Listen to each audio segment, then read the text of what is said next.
trik untuk membuat istri itu bahagia. Karena keluarga itu akan menjadi bahagia kalau istrinya, amin Bapak-bapak. Tolong aminnya yang rela ya. Nih ya, katanya kan kalau istri bahagia itu sudah pasti rumah tangga itu bahagia. Ya, karena kalau istri tidak bahagia maka rumah tangga pasti iya Bapak Ibu ya, karena iblis itu bilang begini, kalau kamu pengen menyerang keluarga, ya yang kamu serang itu istrinya. Karena Alkitab berkata perempuan itu diciptakan sebagai seorang penolong di dalam rumah tangga. Kalau penolong itu kuat, maka pasti rumah tangga itu juga kuat. Kalau penolongnya bahagia, maka pasti rumah tangga itu juga bahagia. Tapi kalau penolong, yang namanya penolong itu harusnya lebih kuat daripada yang di. Jadi bapak-bapak diakui atau tidak ya, istri itu firman Tuhan katakan ya, tidak baik kalau laki-laki itu seorang diri saja, kata firman Tuhan ya. Aku akan menciptakan bagi dia seorang penolong. Jadi bapak-bapak diakui atau tidak, sebenarnya istrimu itu lebih kuat daripada engkau. Katakan, karena Alkitab berkata perempuan dicipta sebagai seorang Bapak-bapak akui dulu. Saya tidak akan melanjutkan sebelum bapak-bapak itu dengan tulus hati mengakui, bilang amin, yes. Ini bapak-bapak ini cuma melihat gini. Kayaknya nggak rela dan tidak terima ya. Itu Alkitab yang ngomong, bukan saya yang ngomong loh. Tuhan bilang tidak baik kalau laki-laki itu, manusia itu seorang diri saja ya. Makanya aku akan memberikan kepadanya seorang penolong. Yang namanya penolong di mana-mana pasti lebih kuat daripada yang di ya. Orang datang minta tolong keuangan kepada seseorang, berarti ya salah nih, saya nih misalnya bermasalah dalam hal keuangan.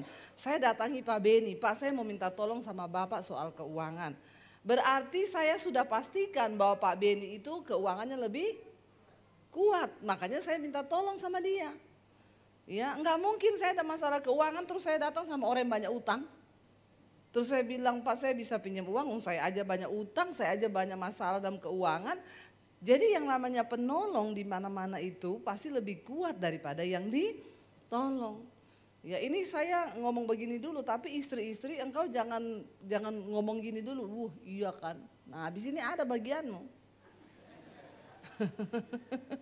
Ya karena saya itu selalu adil saya ya. Jadi bukan hanya bapak-bapak yang keskak, semua keskak. Tidak baik kalau laki-laki itu seorang diri. Percayalah bapak-bapak, kalau engkau itu cuma seorang diri, engkau tidak baik. Berarti harusnya kalau dikasih perempuan jadi lebih harusnya. Ya, mukanya biasa aja, Pak. Harusnya ya, harusnya Alkitab berkata orang yang mendapatkan istri itu mendapat orang tuh dapat istri harusnya dapat keuntungan ya. Tapi ada yang bilang enggak Bu, saya dapat istri dapat kemalangan. Begitu saya nikah sama dia banyak masalah hidup saya. Soalnya kau nikah enggak konseling dulu sama saya atau sama Pak Hendrik atau sama Pak Beni atau sama Bu Emi. Ya. Banyak orang saudara mengalami kegagalan dan di dalam pelayanan saya konseling banyak orang. Itu masalah dalam rumah tangga terjadi sebenarnya karena dari awal start itu kita ini nggak mengerti firman. Ya, makanya saya selalu bilang kepada anak-anak saya, jangan sekali-sekali kamu pacaran dengan orang yang tidak mengerti dan tidak takut akan Tuhan. Mau sekaya apapun dia, mau sehebat apapun dia, ya pangkatnya mau apa, kalau tidak mengenal Tuhan. Amin apa amin? Tidak mengenal kebenaran, hidupmu pasti tidak bahagia. Anak-anak saya bilang, iya sih Mi bener ya. Tapi sampai sekarang akhirnya kita gak punya pacar. karena cari yang begitu susah banget. Saya bilang iya memang susah, tapi kamu harus percaya bahwa jodohmu itu ada. Ya, Tuhan sudah menetapkan, memang susah cari yang begitu. Dia bilang iya ada, ya Kristen ganteng, sudah oke gantengnya, Kristennya oke, merokok, sukanya dugem. Ya anak saya nggak jadi. Saya bilang memang harus begitu karena pernikahan itu adalah untuk menggenapi rencana Tuhan. Bukan untuk memuaskan hawa nafsumu. Kalau untuk menggenapi kehendak Tuhan, ya pasti Tuhan akan kasih yang terbaik. Dan saya selalu bilang sama anak saya, wanita super itu hanya untuk pria super. Amin. Ya. Jadi jangan sembarangan, nih masih ada yang muda-muda di sini yang belum menikah. Saya kasih tahu ya, jangan sampai engkau mau bayar harga terlalu mahal. Kalau kuat bayar harganya, banyak yang tidak kuat. Mundur di tengah jalan, ya bubar semuanya. Bapak Ibu, Alkitab berkata istri itu sebagai seorang penolong. Lalu ada yang bilang gini, itu kan gara-gara Hawa Bu. Coba kalau Tuhan tidak menciptakan Hawa itu. Perhatikan di dalam kitab Kejadian itu ketika Tuhan berfirman, ya aku akan berikan seorang penolong. Ketika Adam tidur, Alkitab bilang Tuhan ambil tulang rusuknya, lalu dirangkai sama Tuhan, diciptakan dengan tangannya sendiri. Ketika Adam bangun dari tidur, dia lihat, ada makhluk manis di sampingku. Lalu dia bilang sama Tuhan, ya inilah daging dari dagingku dan tulang dari tulangku. Sampai akhirnya Tuhan berfirman kepada mereka, semua pohon dalam taman ini boleh kamu makan. Boleh kecuali satu pohon tentang pengetahuan yang baik dan yang jahat. Bapak Ibu, akhirnya iblis datang menipu. Iblis bilang begini, Hawa, lihat, Tuhan kan berfirman bahwa semua pohon dalam taman ini jangan kamu makan. Karena apabila engkau memakannya maka matamu akan terbuka. Padahal Tuhan bilang semua boleh dimakan kecuali yang satu itu. Akhirnya iblis menggoda Hawa. Kenapa iblis menggoda Hawa? Ya, karena memang ya banyakkan sih perempuan itu lebih gampang tergoda. Iya enggak ibu-ibu? Ada bapak-bapak, memang. Oh perlu doa pelepasan ini. Kayaknya setuju banget, memang. Ya, untung bukan suami saya yang bilang begitu. Ya Bapak Ibu, akhirnya setan itu menggoda wanita ini. Tapi Alkitab berkata akhirnya Hawa itu ambil buah itu dan dia bilang, lalu seketika dia makan teringatlah dia akan suaminya. Lalu dia memberikan buah itu kepada suaminya yang ada bersama-sama dengan dia di situ. Suaminya itu ada bersama-sama dengan dia loh. Bukan tidak ada Bapak Ibu, ada. Adam itu ada di situ. Karena Alkitab berkata dia memberikan buah itu kepada suaminya yang ada bersama-sama dengan dia. Lain cerita kalau dikatakan lalu dia memberikan buah itu kepada suaminya yang lagi tidur. Tapi yang ada bersama-sama dengan dia. Kenapa bisa terjadi kesalahan yang begitu fatal itu? Karena sang suami di sini tidak berfungsi sebagai imam yang benar. Ketika iblis menggoda istrinya kan harusnya dia bilang, Hawa jangan loh. Tuhan sudah berfirman loh, kita nggak boleh makan itu. Tapi dia membiarkan.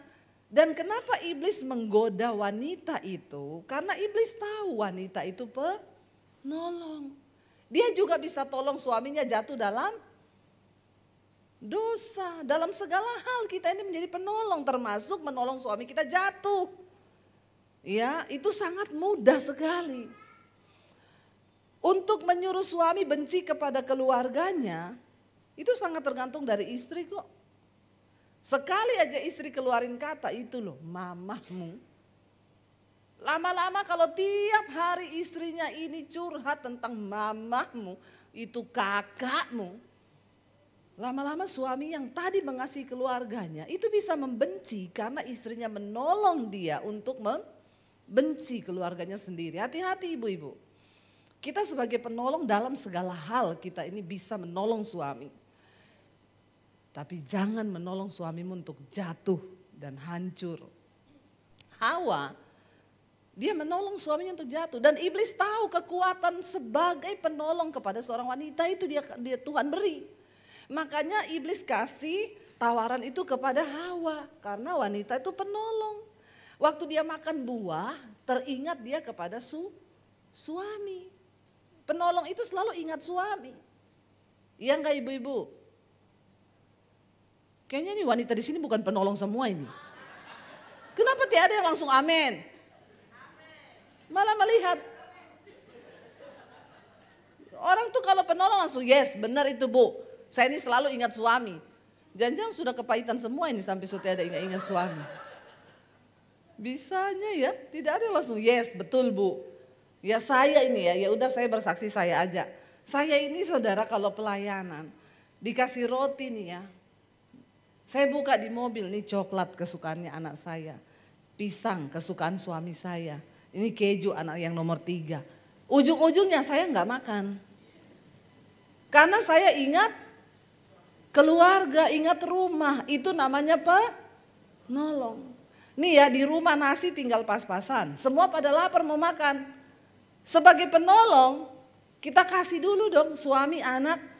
Suami saya tanya kamu saya. Aku masih kenyang nanti aja. Padahal itu namanya wanita kalau ibu-ibu di sini tidak nasi tinggal sedikit makan duluan.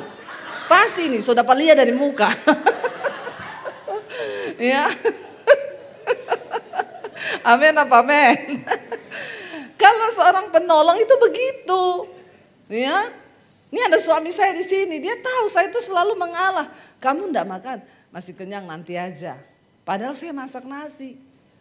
Itu namanya penolong. Nah iblis tahu. Laki-laki itu bukan penolong. Laki-laki itu ya begitu. Dia kalau dikasih roti 5, dia makan semua 5. Dia gak ingat anak, gak ingat rumah, gak ingat kecuali Pak Beni kali ya. Sama Pak Henry kali ya, ingat istri ya, ingat anak.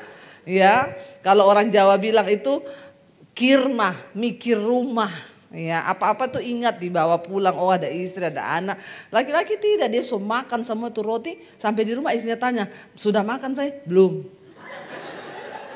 Itu bapak-bapak, tapi bukan bapak-bapak yang di sini, bapak-bapak yang di Jakarta. Bapak-bapak di Makassar semua, dede, tahu ading. Ya. Saudara bisa bayangkan kalau Adam yang iblis goda, Adam makan semua itu buah satu pohon. Tidak dia kasih ke istrinya. Jadi iblis gagal, yang jatuh cuma Adam. Hawa tidak. Tapi karena iblis menggodanya Hawa, bahkan suaminya ini juga diam saja. Tidak kasih tahu apa-apa. Karena mungkin Adam tahu percuma juga nih perempuan satu kalau dikasih tahu. Ya kata Adam, ini juga kalau dikasih tahu satu, mana ada dia mau dengar saya. Ya enggak bapak-bapak. Enggak ada yang berani bilang amin sudah. Perkara panjang di rumah. Ya. Jadi iblis itu tahu secara fungsi Tuhan sudah menyatakan bahwa perempuan dicipta sebagai seorang penolong. Yang dapat menolong suaminya untuk naik tapi juga dapat menolong suaminya untuk jatuh. Bahkan ketika Hawa kasih buah itu Adam gak ngomong sama sekali. Kita kan gak boleh makan ini. Ya ampun kenapa kamu makan? Sadar istriku. Kan harusnya begitu kan? Kayak di sinetron. Tapi tidak begitu. Adam ambil buah itu dengan senang. Dia makan buah itu. Dia percaya sama istrinya. Lalu dia makan dan dua-duanya akhirnya jatuh ke dalam dosa. Kalau cuma Adam, iblis tahu pasti gagal ini. Adam makan semua satu pohon. Dia tidak sisakan buat istrinya.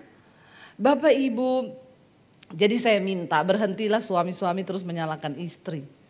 Gara-gara perempuan. Ketika jatuh, Tuhan datang dan berkata, apa yang kamu lakukan hai manusia? Mengapa engkau melanggar perintahku? Tadi Adam waktu dia lihat pertama istri ditaruh di sampingnya, dia bilang inilah tulang dari tulangku, daging dari dagingku. Waktu Tuhan berkata sudah jatuh, apa yang kamu lakukan? Adam langsung ngomong, perempuan yang engkau tempatkan di sampingku ini loh. Dia ini yang bikin aku jatuh. Sudah berubah kan tadi?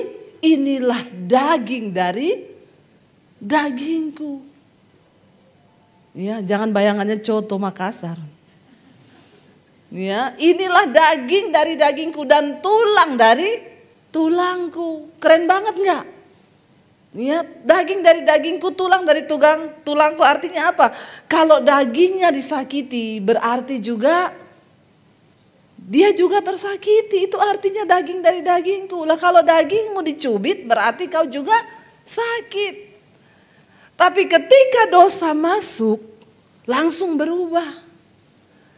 Langsung dia bilang perempuan yang engkau tempatkan. Kenapa Adam gak ngomong gini? Daging dari dagingku dan tulang dari tulangku ini loh Tuhan yang bikin aku berdosa. Langsung perkataannya berubah, dia bilang perempuan yang engkau tempatkan di sampingku. Dialah yang menjadi penyebab kejatuhanku. Bapak Ibu, secara tidak disadari dari awal penciptaan keluarga itu sudah hancur. Adam sudah menyalahkan istrinya. Itu kutuk yang dia katakan perempuan ini loh. Kehancuran itu sudah terjadi sejak saat itu. Dan kenapa keluarga itu yang menjadi bidik pertama setan? Karena setan tahu waktu keluarga itu hancur, semua generasi ke bawah itu akan hancur. Waktu hubungan suami istri rusak, maka semua generasi ke bawah itu akan rusak. Saya banyak melayani anak-anak yang akhirnya jatuh jadi narkoba, free sex, homo, lesbi, Bapak Ibu.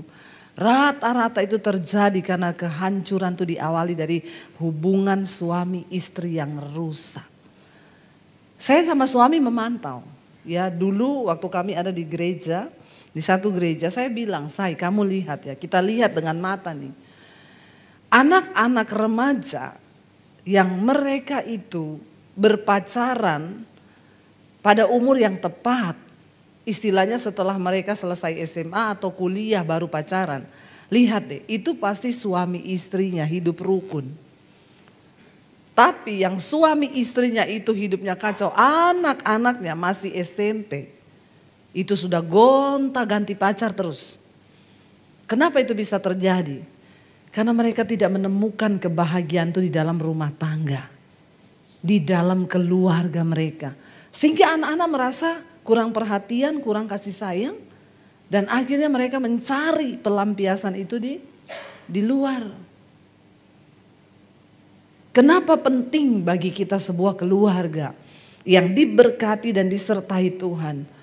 Bapak Ibu, satu bangsa itu bisa hancur diawali dari kehancuran keluarga demi keluarga demi keluarga demi keluarga. Karena begitu satu keluarga suami istri hancur, nih kutuk itu turun. Pertama kepada anaknya, lalu kepada cucunya, itu terus berapa generasi. Dan kalau itu tidak diputuskan, itu sangat berbahaya. Saya melihat Bapak Ibu ya, ada satu keluarga. Ini yang saya lihat dengan mata kepala saya pernah tinggal bertetangga dengan mereka. Itu ada satu keluarga, seorang ibu dia punya anak perempuan 6. Ya, setiap hari ibu ini karena hubungan dengan suaminya tidak baik, suaminya selingkuh terus. Ibu ini di rumah kan marah. Jadi saudara, pelampiasan dari seorang istri ketika marah kepada suaminya itu pasti kepada anak. Apalagi istri yang tidak berdaya untuk membela diri. Marah kepada anak. Dosa itu membawa kehancuran. Ketika seorang suami hidup di dalam dosa, pasti dia tidak ada damai sejahtera. Dan tidak damai sejahtera itu dia bawa dalam kehidupan rumah tangganya. Dia marah, dia pulang. Kebanyakan orang itu kalau ada dosa itu ya pasti marah-marah, pasti tidak tenang, tidak ada damai sejahtera. Itu sudah satu paket, Bapak Ibu ya, sudah satu paket. Ya, dan kebanyakan ya akhirnya istrinya jadi korban ya, marah-marah istri dimarahin suami. Ya, dia nggak bisa balas kepada suami, dia balas kepada anak. Saya melihat keluarga ini, itu ibunya kalau marah sama anak-anaknya, mulutnya Bapak Ibu, ya dia katain anaknya, dasar pelacur kamu, dasar gini-gini. Bapak Ibu itu 6 anaknya perempuan. Yang pertama itu hamil dengan beberapa wanita, dengan beberapa pria dan tidak punya suami. Dia melahirkan banyak anak, ya beberapa cacat karena mau digugurkan, tapi nggak gugur. Dan akhirnya anak-anak itu dipelihara oleh ibunya yang mengutuki anaknya ini. Lalu anak yang kedua dibunuh oleh suaminya sendiri, diracun. Anak perempuan yang kedua.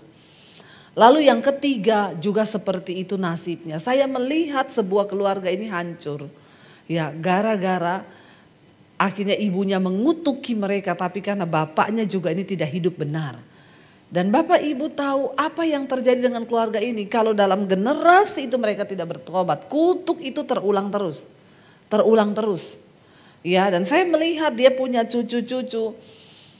Ada satu orang yang dia menikah tuh hamil duluan. Dia hamil duluan. Dia punya anak saudara. Dia punya anak 4. Empat-empatnya itu hamil duluan semua baru nikah. Dia punya cucu dari keempat anak. Semuanya hamil duluan. Itu saya melihat dengan mata kepala sendiri, orang-orang yang saya kenal, dan itu kutuk benar-benar terjadi. Tuhan memberkati rumah tangga dengan sebuah tujuan utama adalah Tuhan mau dalam rumah tangga itu kita mengalami berkat-berkat Tuhan. Tapi setan juga tahu bahwa keberhasilan ya sebuah generasi, bahkan sebuah kota, bahkan sebuah bangsa itu terletak kepada keluarga. Kalau keluarga demi keluarga diberkati, maka bangsa itu juga akan menjadi bangsa yang diberkati. Bapak Ibu, ya penting bagi kita untuk mengerti kebenaran ini sehingga kita tahu dan kita ini tidak sembarangan. Keluarga itu adalah miniatur kerajaan Allah di bumi. Semua dimulai dari dalam keluarga. Mungkin Bapak Ibu berkata saya sudah terlanjur menikah, tapi mungkin engkau punya anak, engkau punya cucu. Saya itu selalu kalau konseling orang, Bu, saya sudah terlanjur Bu menikah begini sekarang. Saya bilang iya kamu benar sudah terlanjur. Seandainya kamu itu ketemu saya dulu waktu belum nikah. Ya sayang sudah terlanjur menikah. Kita harus memberikan pengajaran sebelum justru mereka tuh menikah. Saya bilang sama anak saya, Dek, nikah itu gampang, 1 hari jadi. Tapi komitmennya itu seumur hidup. Itu yang harus kita ingat. Ya, makanya generasi sekarang itu, aduh ya saudara, kalau bikin foto pre-wed, ya itu heboh ya di jurang, satu di tebing, satu di atas, diterpa ombak, di foto, pegangan, ya wed. Begitu sudah menikah after wed, ya nggak begini lagi, satu di bawah satu tebing, kalau perlu dijorokin jatuh lu. Perempuan yang kau tempatkan ini loh di sampingku. Makanya saya selalu kalau foto berdua sama suami saya tuh saya tulis after wed. Untung dulu kita nggak ada foto pre-wed. Pertama memang karena nggak punya uang. Kedua karena memang kayaknya nggak penting ya pre-wed itu. Yang terpenting itu setelah afterward-nya itu, setelah menikah. Ya. Karena di awal itu semua bisa dibangun dengan kemunafikan. Ya, berapa banyak orang menikah dulu Bu, waktu kami ketemu dia tuh nggak gitu loh. Suamiku tuh dulu lembut, pret. Ya, dulu istriku tuh nggak gitu loh Bu. Ya, dulu dia pertama ketemu perhatian, pret. Itulah pret wet. Orang kalau pertama ketemu itu semua kemunafikan. Nggak usah itu, saya sama suami waktu pacaran. Kita kan ketemu di Solo. Saya pelayanan di Solo, lalu ketemu suami saya.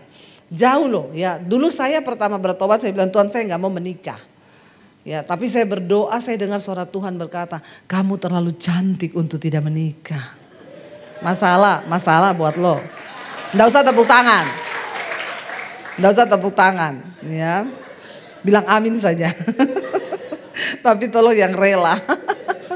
Lalu saya bilang, oke Tuhan kalau saya punya jodoh, kira-kira jodoh saya itu di mana? Saya lebih baik tidak menikah daripada saya salah menikah. Karena saya dulu konseling orang ya. Sebelum saya menikah, saya dulu pelayanannya di JO Studio, masih ingat dulu ya. Telepon itu di samping tempat tidur saya. Berderinya di atas jam 10 malam. Ya, kalau orang itu telepon, aduh di atas jam 10 malam ibu-ibu yang telepon itu pasti ya istrinya Bang Toyib. Bu, suami saya nggak pulang-pulang. Bu, saya dipukuli. Wes ya. Jadi saya itu sempat takut. Duh, Tuhan saya nggak mau menikah Tuhan. Duh, lihat orang-orang tuh konseling pernikahan. Aduh, menakutkan. Mending saya nggak nikah. Tapi akhirnya Tuhan bilang enggak, kamu harus menikah. Dan pernikahan itu untuk menggenapi rencanaku. Jadi saya berdoa, oke Tuhan kalau untuk menggenapi rencanamu aku mau. Pertemukan aku dengan jodoh yang daripada Tuhan. Lalu saya berdoa, saya pelayanan di Solo. Saya ketemu suami saya di gereja. Ya, saya nggak tahu saudara pertama kali itu ketemu dia, saya nggak tahu. Tapi menurut dia, ketika dia melihat saya, Tuhan tuh ngomong, ini jodohmu. Bagaimana kalau kita suruh dia bersaksi? Sini saya. Ya, dia ini suka malu kalau tampil ke depan Bapak Ibu ya. Tapi ya enggak boleh ya, harus berani ya, harus ya cerita saya bagaimana dulu. Cerita saya. Ini kakinya saya injak loh, saya. Shalom saudara. Ya, saya mau ceritakan pertama kali saya bertemu dengan dia. Awalnya saya melayani dari kecil sampai ketemu dia juga melayani. Waktu itu saya melayani di satu gereja, saya berdoa sama Tuhan, Tuhan saya minta jodoh dari Tuhan. Saya nggak mau salah, saya nggak mau pernikahan saya salah. Jadi saya harus selektif dalam memilih pasangan. Tapi sebelum saya ketemu dengan dia, saya juga berpacaran dengan hamba Tuhan juga. Tapi dalam pacaran itu tiba-tiba kita berdoa bersama, tiba-tiba ada satu hal yang kita ngomong serius. Dia bicara dengan saya, dia bilang gini, saya bukan jodohmu. Kita berdoa, kita bukan jodoh. Jadi kita pisah baik-baik dan nggak tahu. Pokoknya Tuhan bilang kita harus putus. Kemudian saya bilang kenapa harus putus? Saya waktu itu bingung, terus dia kasih satu kata-kata buat saya gini, saya berdoa buat kamu Daniel, kamu akan dapat seseorang wanita yang jauh dari kota ini, dan dia datang, dan dia lebih mengasihi kamu daripada aku mengasihi kamu, dan dia dituntun Tuhan, nggak tahu dari mana, dia akan datang di kota ini. Dan dia lebih cantik kan? Terus saya aminin, ya udah amin, terus kita pisah. Waktu itu jadi saya nggak mau berpacaran, saya hanya melayani Tuhan aja. Tiba-tiba sambil saya renungin kata-kata itu, dia datang dari mana saya nggak tahu. Saya tetap pelayanan, tiba-tiba muncullah seorang Dewi Basir dari Makassar waktu itu. Dia kan sempat di Makassar, dikirim ke Solo. Saya bilang gini, apa ini ya Tuhan? Tapi waktu itu dikirim ada 2 orang, dia sama temennya. sama-sama dari jauh dan kemudian saya berdoa apakah ini jodoh dari Tuhan yang datang tempat ini. Saya lihat waktu itu 2 orang itu yang menurut saya itu Dewi Basir yang jadi jodoh saya waktu itu. Terus saya nggak mau salah, saya berdoa, saya minta peneguhan dari Tuhan dan semuanya dijawab dan akhirnya kita menikah. Ini sampai lanjut atau cuma di situ? Sampai lanjut. Ya, nah saudara ketahui bahwa di sini ada satu hal yang luar biasa dalam pernikahan kami. Tadi diawali dari saya untuk memilih jodoh itu berdoa, berpuasa dan Tuhan tunjukkan. Tapi dalam perjalanan kehidupan saya melayani Tuhan dan menikah tidak seperti yang apa saya bayangkan. Waktu kita menikah masih anak 1 ya. Anak 1. Saudara percaya? Ya, saudara percaya bahwa istri saya waktu saya ketemu dia sudah pendeta. Dia sudah hamba Tuhan dan saya juga melayani Tuhan. Saudara, waktu saya menikah ada satu impian dalam keluarga saya itu bahwa saya punya impian saya melayani Tuhan, dapat istri hamba Tuhan, pasti kehidupan surga. Amin. Pasti kalau berantem, haleluya. Yang saya impikan itu bahwa surga itu ada dalam keluarga saya. Dan tapi apa yang terjadi saudara, waktu kita mulai anak 1, yang tadinya kita pacaran cuma 2 bulan, terus 1 tahunnya kita jarak jauh. Saya yakin percaya kalau disatukan Tuhan itu pasti kan terbaik. Ini kita buka di sini, jadi 5 tahun pernikahan kita ternyata tidak seperti itu. Ternyata ada satu hal yang Tuhan ajarkan kepada saya waktu itu, setiap kita salah paham, istri saya ini marahnya bukan tingkat biasa saudara. Marahnya itu tingkat yang tinggi, tingkat Makassar. Bukan karena enggak. Setiap selisih paham dia marah dan maaf, setiap dia marah dia pukul-pukulkan kepala di tembok. Pukul kepala di tembok dan habis itu dia pasti pergi. Setiap salah paham pasti kayak gitu. Saya waktu itu satu saat saya merenung sama Tuhan gini, Tuhan yang saya rindukan ini surga, bukan neraka. Waktu itu saya bingung Tuhan, saya harus berbuat apa. Setiap salah paham dikit pasti kayak gitu. Tiba-tiba dari satu kesempatan saya berdoa terus. Ini jadi bapak-bapak kalau misalnya menghadapi kayak saya, rahasianya cuma doa. Dan jangan kita juga ini ya, waktu itu saya berdoa, Tuhan saya minta surga ada di dalam keluarga saya. Tuhan bukakan, kenapa terjadi gini. Satu malam, kita jam 11 malam mau tidur, kita bahas sesuatu dan terjadi lagi perselisihan. Dan dia marah besar sekali. Setiap marah pasti langsung dia pukul-pukulkan kepala di tembok. Saya pikir kalau ini pukul kepala di tembok, kalau pecahkan saya yang dituduh di pengadilan. Ini karena kekerasan, padahal saya nggak melakukan itu. Jadi cuma karena itu, bukan karena cinta. Enggak. Bentar, jangan gitu dulu. Ya akhirnya waktu itu saya tarik dia, saya tarik dia. Terus saya ajak doa, dia nggak mau. Kalau setiap gitu saya ajak doa nggak mau. Tiba-tiba Tuhan ingatkan pada saya satu hal bahwa istri saya ini, saya diingatkan Tuhan, istri kamu itu masih menyimpan kepahitan. Karena waktu dia luka batin, waktu dia jadi Kristen, dia kan diusir dari papinya. Dan dari masa mudanya itu kan kalau dia salah, papinya selalu mukulin dia. Jadi Tuhan ingatkan tentang apa luka batinnya dalam hidupnya, terus saya pegang tangannya, saya tanya.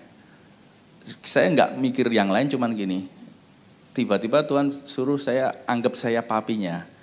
Non, kalau aku ini papimu, kamu bisa enggak bilang mengasihi papimu? Oh dia tambah berontak, saudara, tambah berontak. Oh dari sini saya langsung tahu ini titik permasalahannya, ini luka batin sama papinya yang belum disembuhkan. Padahal dia sudah melayani Tuhan, dia sudah berkhotbah, dia sudah pokoknya levelnya udah pendeta lah.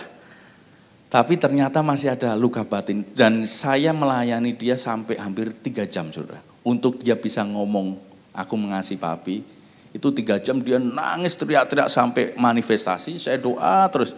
Akhirnya dari situ sekitar jam 2 malam, 2:30, 3 malam saya layani, akhirnya dia bisa mengucapkan aku mengasihi papi.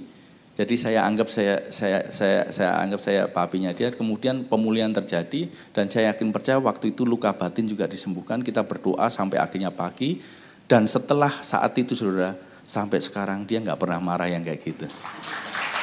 Dan itulah saudara, makanya gini, dalam satu rahasia dalam keluarga kita harus tahu mengetahui bahwa pasangan kita ini apakah masih menyimpan luka batin, karena itu akan mempengaruhi dalam kehidupan keluarga kita. Dan bahkan juga kita, bukan saya yang merasa kuat, bukan, tapi saya kan merasa keluarga yang surga tapi kok ternyata kayak gini. Bukan hanya setiap minggu, setiap hari saudara, selalu paham. Dan dia waktu itu sempat ada, ini saya balik lagi, sempat waktu kita udah punya anak kecil baru berapa hari, dia bawa anak saya pergi 2 hari saudara. Gara-gara selisih, saya bingung. Waktu saya bingung, ternyata dia jawabannya gini, biar, gimana? Kan waktu kamu ninggal. Biar dia tersiksa. Jadi karena dia luka batin, jadi dia mau istilahnya mau balas ke saya, luka batinnya ke papinya, dia mau balas ke seorang laki-laki yang pernah menyakiti hatinya, termasuk papinya, dan dia pengen melampiaskan untuk saya merasakan sakit hati itu juga. Tapi ini perlu diketahui saudara. Jadi kalau hubungan keluarga tidak beres dalam luka batin, itu akan mempengaruhi keluarga. Itu aja, puji Tuhan. Ya, terima kasih. Saya suruh bersaksi bagaimana dia mendapatkan saya, malah dia cerita tentang jeleknya saya. Tapi puji Tuhan Bapak Ibu, makanya saya tuh bersyukur. Untung saya tuh dapat suami orang Solo. Kalau dapat orang Makassar, so cerai itu orang Pak. Pasti Pak Beni ya, so kasih keluar samurai. Memang Tuhan itu tahu lah ya. Jadi jodoh itu yaitu saya ketemu suami saya yang orang Solo. Ya, jadi saya menikah ternyata saya masih membawa ya luka batin dari masa lalu dan itu parah Bapak Ibu. Ya sampai saya tuh kalau pukul anak, saya tuh pengen balas dendam. Anak saya udah kesakitan, saya bilang kamu tahu nggak dulu, opa kalau pukul mami nggak ada apa-apanya sama yang apa mami lakukan sama kamu ini. Jadi saya tuh sakit jiwa. Ada pelampiasan yang saya pengen balas itu kepada anak-anak saya Bapak Ibu. Tapi kan itu gila. Nanti kalau anak-anak saya udah tidur, saya tuh bangun lihat mereka, saya nangis sendiri. Apa yang saya buat ya? Tapi sudah terlanjur. Ternyata itu sangat mempengaruhi ke karakter kita dan akhirnya ya saya bersyukur. Kalau suami saya waktu itu dia sempat beberapa kali ngomong kayaknya kamu itu ada luka batin deh, kepahitan. Oh saya marah. Kamu jangan ngomong gitu ya, saya ini pendeta. Saya ini mendoakan pelepasan orang-orang yang kepahitan, yang luka batin. Lah kok kamu ngomong saya luka batin? Kenapa Bapak Ibu? Karena setiap kali ada persoalan ya kita berdua tuh saya selalu terucap. Memang enggak ada orang di dunia ini yang sayang sama saya. Enggak, jangankan kamu suamiku, papiku aja. Selalu itu terbawa terus masalah itu, terungkit lagi, terbawa lagi. Sampai saya harus menyiksa diri saya sendiri, saya pukulin, saya tampar sendiri pipi saya di depan dia, saya berantem, kadang saya pukulin kepala saya ke tembok. Itu kan sakit jiwa kan. Tapi saudara lihat ya, luka batin, kepahitan yang tidak tersembuhkan, itu sangat berbahaya loh. Dan memang kita butuh Tuhan untuk melawat. Kita butuh terbuka dan berkata, iya aku ini sakit jiwa. Banyak orang sakit jiwa tapi gak mau mengaku. Saya bisa lihat wajah-wajahnya dari sini. Jangan Bapak Ibu pikir orang sakit jiwa itu lari-lari di jalan, buka baju. Itu sudah stadium akhir. Kalau itu sudah korslet. Ya, tapi stadium 1, 2, 3 yang menuju ke sana itu ada tanda-tandanya. Dikit-dikit marah, orang ngomong tersinggung, itu saya dulu. Kakak ipar saya ngomong apa, saya tersinggung. Lalu yang jadi sasaran suami. Saya berpikir semua orang salah, semua orang brengsek, semua orang gak ada yang mengerti saya. Itu kan gila ya. Sampai kasihan loh, suami saya itu kasihan. Cuma ya untung memang orang Solo. Orang kalau marah aja, aku ini marah loh. Terus saya jawab, oh iya kamu marah, situ marah. Iya aku ini marah loh. Saya bilang marah-marah aja, gak usah permisi. Kadang malah ngomong, aku boleh marah gak? Aku ini marah loh, boleh gak aku marah? Saya bilang marah-marah aja. Untung saya tuh ketemu orang Solo. Aduh karakter saya model begini, kalau ketemu orang Makassar, aduh maknya aja kasar. Apalagi bapaknya. Jadi Bapak Ibu, itu ya sakit jiwa itu dalam rumah tangga. Itu sangat luar biasa loh. Akhirnya makanya saya bilang orang tuh menikah 1 tahun 2 tahun pertama memang masih bulan madu. Ya masih madu-madu itu banyak, masih stok madunya masih banyak. Setelah selesai dari situ, madu mulai habis. Yang tinggal lebah. Tahu nggak lebah bahasa sini apa? Ofu toh? Tawon. Bayangkan kalau sudah habis madu yang tersisa tawon. Apalagi lebahnya lebah hutan. Orang Makassar ini kan lebah hutan kan sama kayak saya. Itu kalau bagigi memang kok bangka. Bukan cuma bangka bisa mati orang. Lebah hutan ini. Jadi Bapak Ibu waktu saya menikah 1 tahun 2 tahun masih manis madu. Kalau ketemu ya. Kalau marah puji Tuhan, haleluya ya. Saya pikir dulu ketemu orang di gereja sama-sama hamba Tuhan. Pasti kalau berantem, dasar haleluya kau. Bayangan kita kan seperti yang dia bilang tadi kan. Ya kalau mau marah, dasar. Memang bahasa roh itu paling cocok dipakai kalau di rumah saja. Apalagi kalau mau berantem suami istri pakai itu bahasa roh. Jangan jago-jagoan di gereja bahasa roh, pret. Banyak orang di gereja jago bahasa roh, keluar ilmunya tinggi, sampai langit ke-7. Malaikat aja keriting dengernya. Engkau jago bahasa roh di gereja, di rumah karaktermu hancur, berantem suami istri. Ya, setan itu lihat hidupmu ngomong pret. Ya, nggak usah jago-jagoan bahasa roh di gereja. Di rumah tuh pakai bahasa roh waktu mau berantem terutama. Saudara saya tuh ya dulu madu masih banyak. Saya tiap pagi bikinin dia kopi, potongin buah ya. Akhirnya mulai madu menipis. Ya, cinta mulai hilang. Pertama menikah orang dibangun di atas dasar cinta. Ya, cinta itu tapi harus munafik. Karena cinta cenderung menuntut. Kalau yang dituntut sudah habis, hilanglah cinta. Dulu kami berdua waktu pacaran saudara. Ya saya ingat di Solo tuh pertama-pertama Kentucky buka, kita makan Kentucky. Ternyata dia tuh kalau makan, crispy-nya itu dia taruh di pinggir. Jadi saya bilang gini, kamu gak suka crispy-nya? Astaga saya paling suka. Dia jawab, iya makan aja.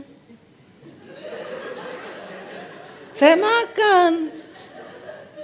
Ternyata ada perbedaan antara orang Solo dan Sulawesi. Dia kan Solo, kita kan Sulawesi ya. Solo tapi ada wesinya. Wesi itu kalau di Solo itu ngomongnya besi, itu wesi. Lalu kalau kita nih makan, yang enak duluan kita makan. Kalau orang Solo tidak, dia makan yang tidak enak dulu. Yang enak dia simpan buat gong. Beda kan karakternya kan? Dari cara makan aja beda. Jadi suami saya kalau makan itu yang tidak enak dulu. Belakangan baru dia makan yang enak. Ya, dia kalau makan tahu dia makan cabenya dulu. Begitu udah kepedesan dia baru mau makan tahu, kesenggol jatuh. Keinjak lagi waktu mau diambil keinjak, jadi tinggal pedesnya tok. Siapa suruh makan yang tidak enak duluan? Kalau kita kan makan enak dulu toh. Nanti belakangan baru sisakan yang tidak enak. Nah dia crispy-nya itu kan yang paling enak. Dia pinggirin. Bayangan saya orang Sulawesi kan. Dia enggak seneng ini. Itu loh salah pengertian, dua budaya jadi satu, astaga Tuhan ya. Tapi karena masih pacaran, lagi pendekatan, cinta harus dibangun, yang munafik semua keluar. Iya Pak, iya.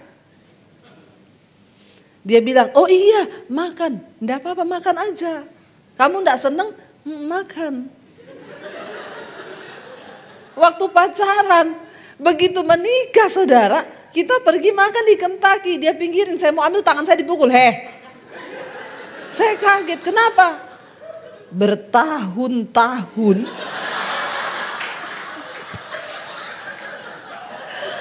aku menahan kepahitan. Kamu ambil terus tuh crispy-nya. Loh katanya kamu gak seneng. Kamu tahu ndak orang Solo? Nah baru dia ngomong. Kalau makan yang enak tuh terakhir. Saya bilang astagfirullah. Kenapa kamu gak bilang dari dulu? Dulu pacaran munafik. Iya kan? Ngalami semua toh? Makanya ketika nikah gini, kenapa begini kelakuannya? Baru tahu. Ya, saya juga begitu. Ya, pertama menikah saya bikinin kopi, bikinin ini. Lama-lama anak mulai lahir, capek kan, enggak ada pembantu lagi. Dia teriak, "Say kopi, bikin sendiri, punya tangan dua, kaki dua sama toh?" Dia kaget saudara. Kenapa ini? Madu so habis, tinggal lebah. Amin ibu-ibu. Apalagi kalau gajinya juga menipis. Jujur saja memang ini uang bukan segalanya. Tapi segalanya butuh uang. Uang tidak dibawa mati tapi tidak ada uang bawaannya. Nah ngomong sendiri, jawab sendiri. Betul sih ibu ya, uang tidak dibawa mati tapi tidak ada uang bawaannya mati. Akhirnya bapak ibu saya bilang, bikin sendiri sana di dapur ada. Tangan dua, kaki dua sama toh. Nggak ngerti apa istri capek. Kamu tuh suami karunianya bos. Mintanya dilayani. Kaget dia lihat, lebah hutan. Ya. Akhirnya tiap hari jadi pertikaian. Iblis ngomong, iya enak aja. Lihat tuh kelakuannya. Bukannya bantu urus anak. Malah jadi suami kayak bos. Orang Solo. Ya orang Solo, saya bilang bikin sendiri sana di dapur.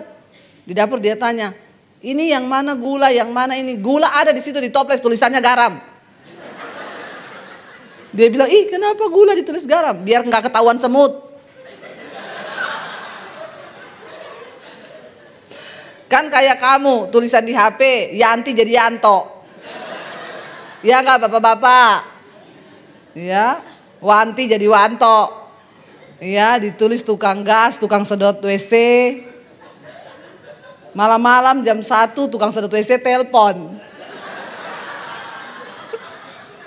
Diangkat istrinya. Halo mas. Kenapa tukang sedot WC telepon kau jam 1 malam? WC mana yang mau disedot? Ini ya, tapi bapak-bapak di sini tidak ada yang begitu. Amin bapak-bapak. Insya Allah. Ya, jadi mulai terjadi keributan bapak-bapak. Kenapa? Cinta.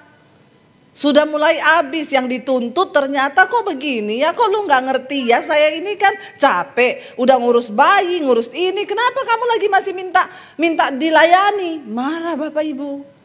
Ya lalu akhirnya saya bilang sama dia, kamu tahu nggak ya itu papi saya. Nah mulai nih ya perbandingan. Itu papi saya. Dia walaupun kepala kantor, dia kalau pulang dia masak, dia turun ke dapur. Dia bikinin mami saya kopi. Kamu selama kita menikah pernah gak kamu bikinin saya kopi? Boro-boro, yang ada tuh kamu cuma perintah. Emangnya kamu bos atau? Dia jawab, emak saya itu memang istri idaman. Dia layani papaku itu kayak rojo. Papaku cuma duduk di meja makan teriak, nasi. Maknya datang, inggih bawa nasi. Kopi, inggih bawa kopi. Kerupuk, inggih bawa kerupuk. Nggak pernah makku itu bantah bapakku.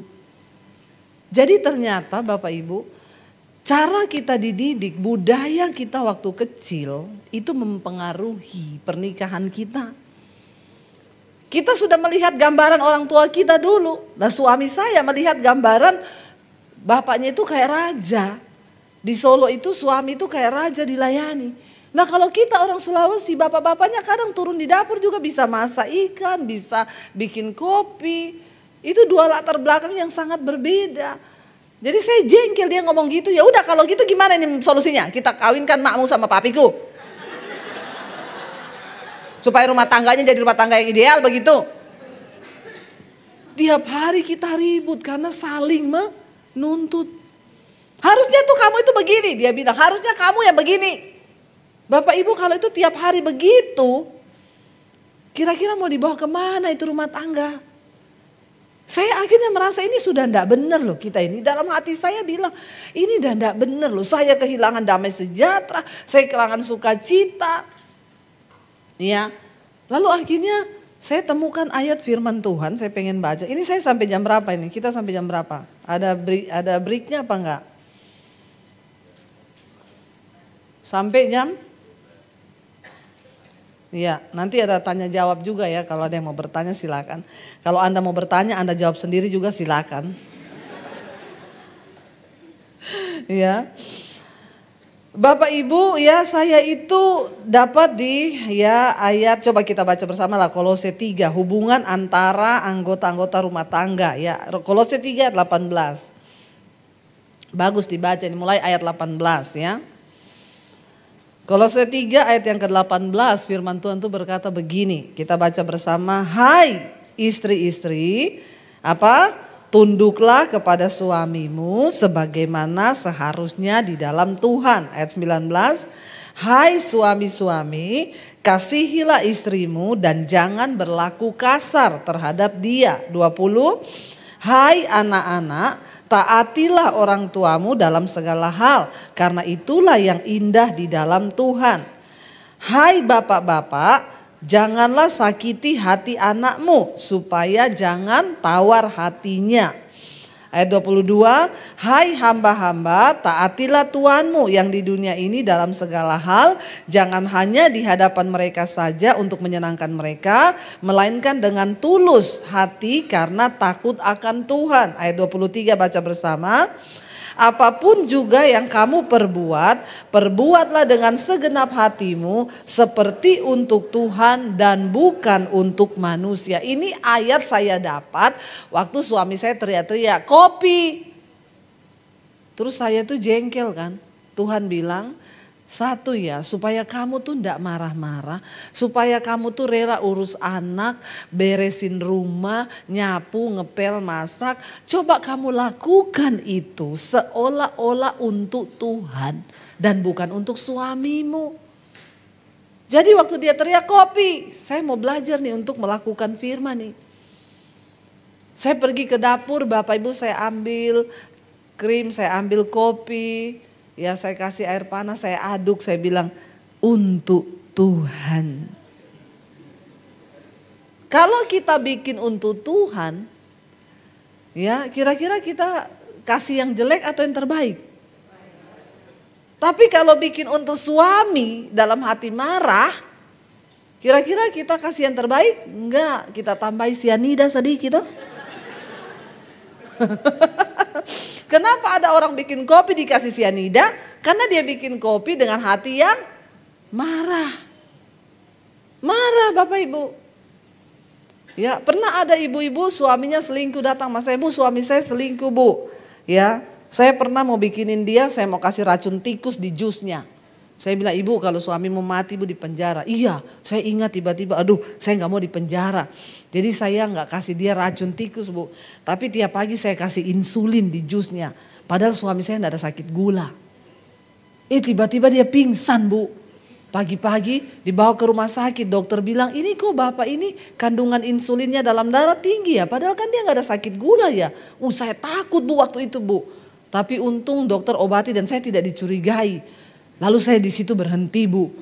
Jangan ditiru loh, ini adegan berbahaya. Hanya dilakukan oleh para ahli. Kalau belum ahli jangan. Jangan ditiru, adegan berbahaya. Terus saya bilang gini Bu, kalau suami begitu, jangan ibu kasih racun, jangan ibu kasih insulin, doakan. Oh iya Bu, sekarang saya doakan dia. Tiap hari saya bilang Tuhan cabut nyawanya. Habis enggak tuh? Makanya bapak-bapak hati-hati ya, hati-hati. Lalu bapak ibu akhirnya tapi akhirnya puji Tuhan lah dia doakan. Nah saya dapat ayat ini, lakukan segala sesuatu untuk Tuhan dan bukan untuk manusia. Ya udah saya bikinin dia kopi. Saya kasih krim, kopi, saya antar. Dalam hati saya taruh di meja untuk Tuhan. Dia bilang makasih ya sayang, dalam hatiku untuk Tuhan. Ya, memang saudara hanya firman Tuhan yang bisa bikin jiwa kita ini normal. Yang bisa bikin karakter kita ini berubah. Kalau kita lakukan untuk manusia kayaknya sulit. Makanya ada ayat ini dan ini ayat masuk di dalam pernikahan, ayat bagi rumah tangga. Amin. Sulit kalau kita lakukan untuk manusia. Kita suruh lakukan kebaikan untuk manusia, apalagi orang yang kita jengkel, bikin sakit hati. Kita mau berbuat baik gak bisa, kecuali kita itu menganggap kita melakukannya untuk Tuhan. Makanya dikatakan kasihilah Tuhan Allahmu dengan segenap hatimu, dengan segenap jiwamu, dengan segenap kekuatanmu. Itu memang di sini letaknya. Kita harus meletakkan kasih akan Tuhan tuh di atas segala-galanya. Karena itu yang akan menyelamatkan rumah tangga kita, hidup kita. Orang yang sakit-sakit jiwa itu cuma satu aja, coba suruh lakukan firman. Enggak ada psikiater hebat, enggak ada. Enggak ada dokter hebat, yang ada tuh Tuhan yang hebat. Dengan imanmu yang hebat, enggak ada pendeta hebat tuh enggak ada. Cuma Tuhan dan firman-Nya yang sanggup menyembuhkan yang sakit-sakit jiwa. Kenapa rumah tangga banyak berantakan? Karena banyak pasangan yang sakit jiwa. Dia ini bawa luka-luka masa lalu. Dia bawa trauma-trauma masa lalu yang belum sembuh. Sudah begitu enggak mau jadi pelaku firman. Padahal di gereja bahasa rohnya melengking tinggi. Tapi kalau berantem cakar-cakaran.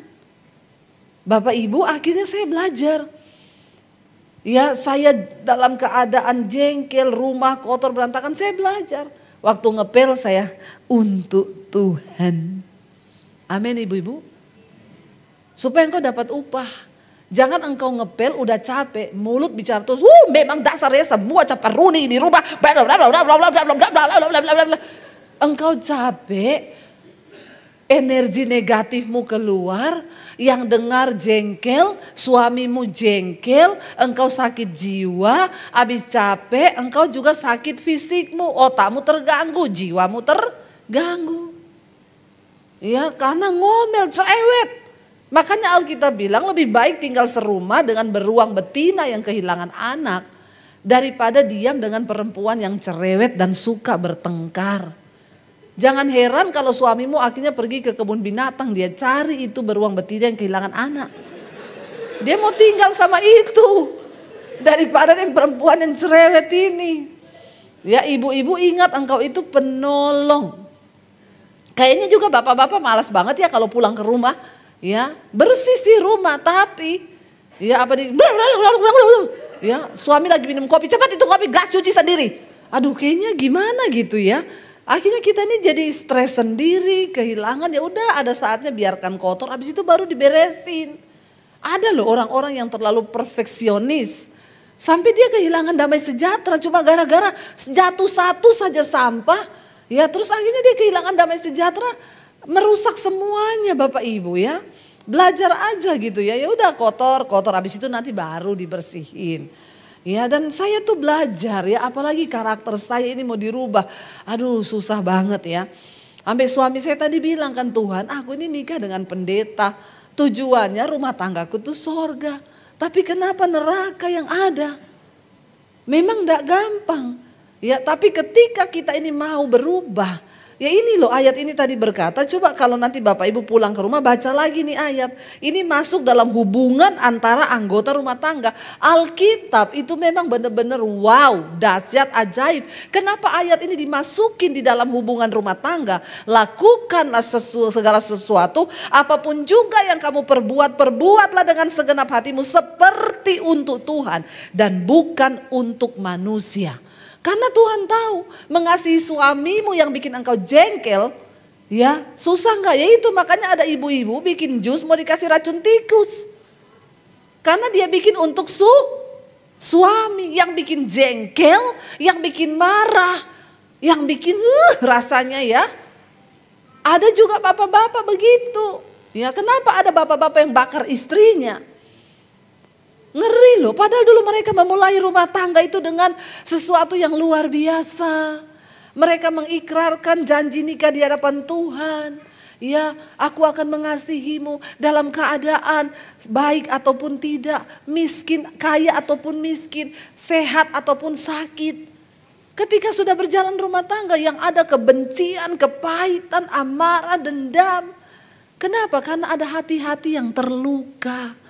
Ketumpuk satu masalah, ketumpuk apalagi ketika suami udah bikin salah, pernah berselingkuh, itu istri sulit ya. Ada yang sudah tergores. Tapi mau atau tidak, engkau sudah memutuskan untuk menerima pasanganmu itu dengan segala kelebihan dan kekurangannya. Ya, satu kali ada orang mau menikah saudara. Ya, lalu suaminya itu datang ke pendeta, Pak. Nanti janji nikahnya tolong dirubah sedikit ya. Maksudnya dalam keadaan jangan bilang kamu mau menerima dia dalam keadaan kaya ataupun miskin, sakit ataupun ya sehat.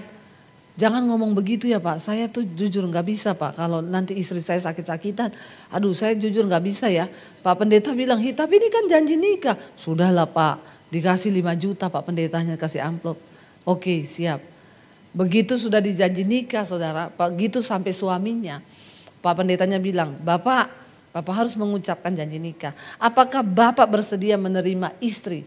Dalam keadaan sehat saya bersedia. Dalam keadaan dia sakit. Kenapa nih Pak pendeta ngomong begitu ya? Sudah dibayar 5 juta. Bersedia karena di depan banyak orang. Iya Pak. Kalau dia sekarat, dia lumpuh. Dia ini kamu juga mau tetap bersedia? Iya Pak. Begitu selesai Pak pendeta. Kenapa begitu? Istrimu kasih saya 10 juta. Lebih banyak sana, lebih banyak. Jadi siapa yang lebih banyak ini? Ya tapi ya jangan tanya itu pendetanya siapa. Ini hanya cerita ya. Tapi mungkin ada juga memang begitu ya. Jangan merubah janji nikah. Kenapa Tuhan itu ngomong begitu? Ya karena Tuhan tuh sudah tahu dalam pernikahan ini. Makanya saya bilang jangan membangun rumah tangga di atas dasar cinta. Ya cinta itu di tahap pertama aja dari mata turun ke hati. Ketika cinta sudah hilang maka rumah tangga harus dibangun di atas dasar kasih. Kasih itu cenderung memberi tanpa berharap kembali.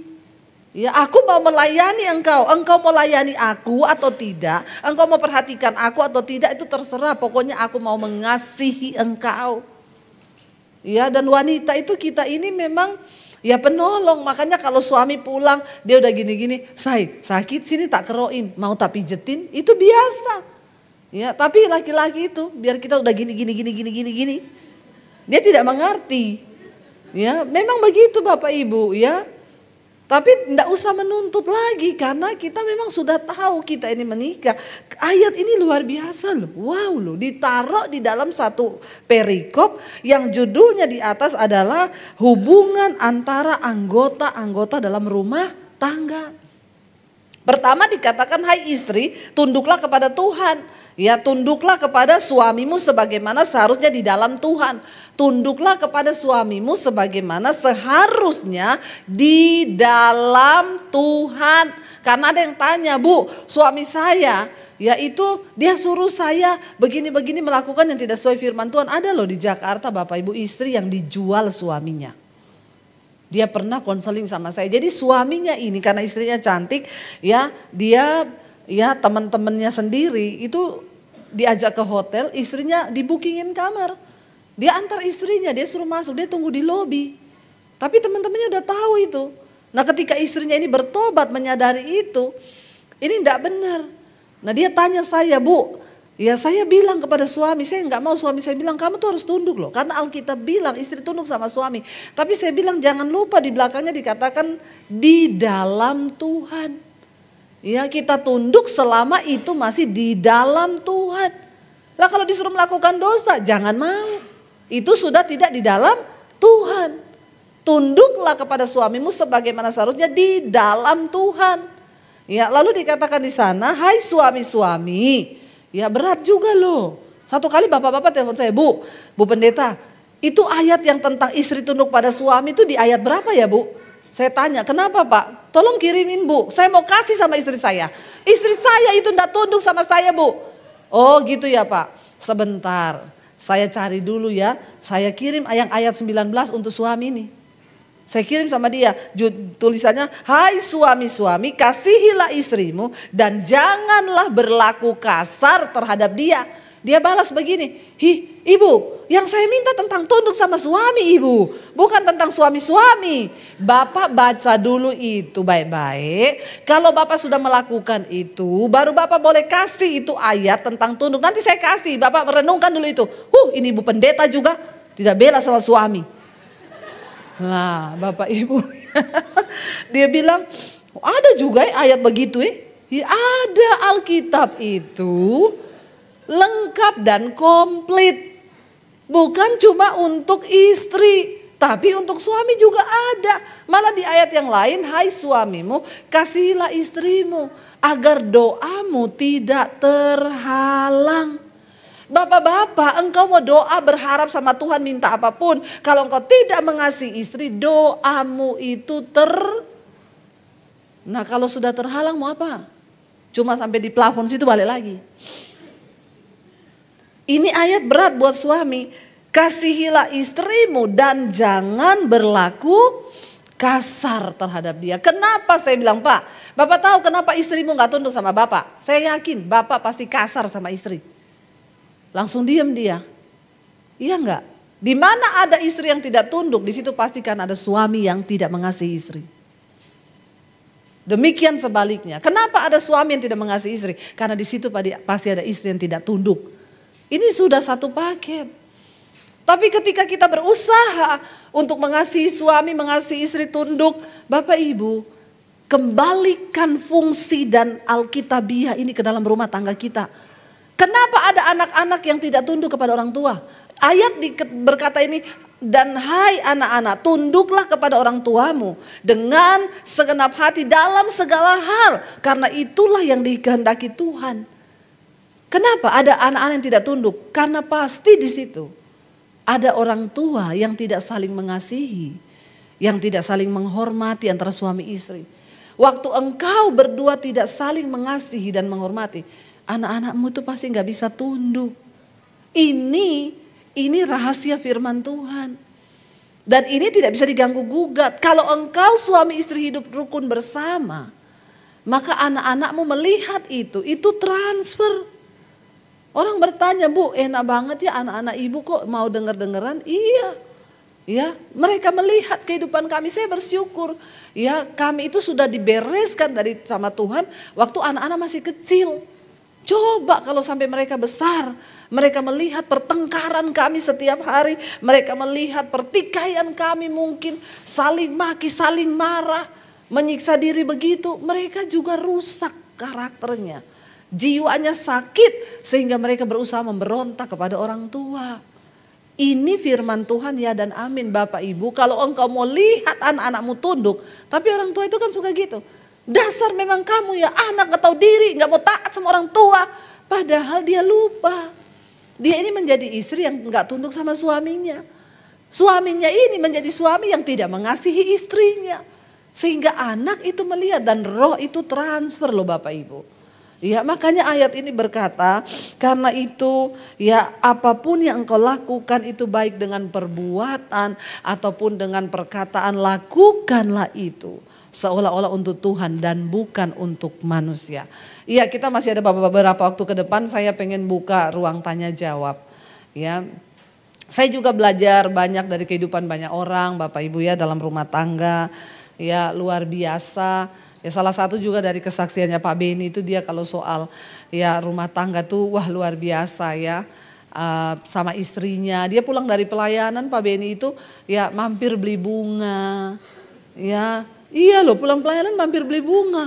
Sedikit alay lebay sih, tapi luar biasa loh Bapak Ibu, luar biasa loh. Ya, sampai saya bilang ke suami saya, "Mbok aku ya dibeliin bunga." Ya. Tapi kata suami saya bilang, "Kamu lebih suka bunga mawar atau bunga bang?" Ya, kalau Pak Beni bilang dua-dua. Jadi suami-suami nggak apa-apa, kita itu melakukan sesuatu yang kadang-kadang ya itu nggak dibayangkan istri saya. Kata Pak Beni, "Saya mampir di toko bunga dulu ya." "Buat apa Pak mau beli bunga?" "Supaya nanti kalau saya pelayanan apa istri juga senang." Kita itu ya harus sama istri. Ya kalau ketemu istrinya diciumi istrinya ya, kadang-kadang saya lihat nih Pak Beni ini ya.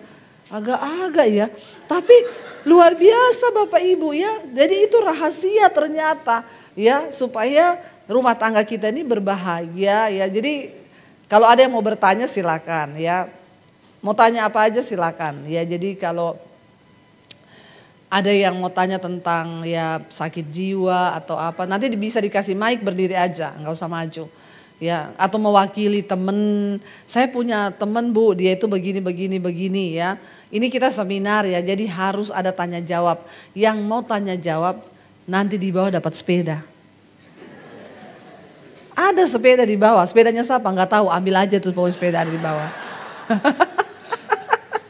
Ya, ayo siapa yang mau bertanya? Ya angkat tangan, nih ada satu, tolong dikasih mic, dua, banyak nih yang mau bertanya. Iya, dikasih mic ya. Silakan Bapak yang baju merah. Angkat tangan Pak, ya. Nanti habis itu baru Bapak ya. Harus ada ibu-ibu juga bertanya, jangan bapak-bapak semua.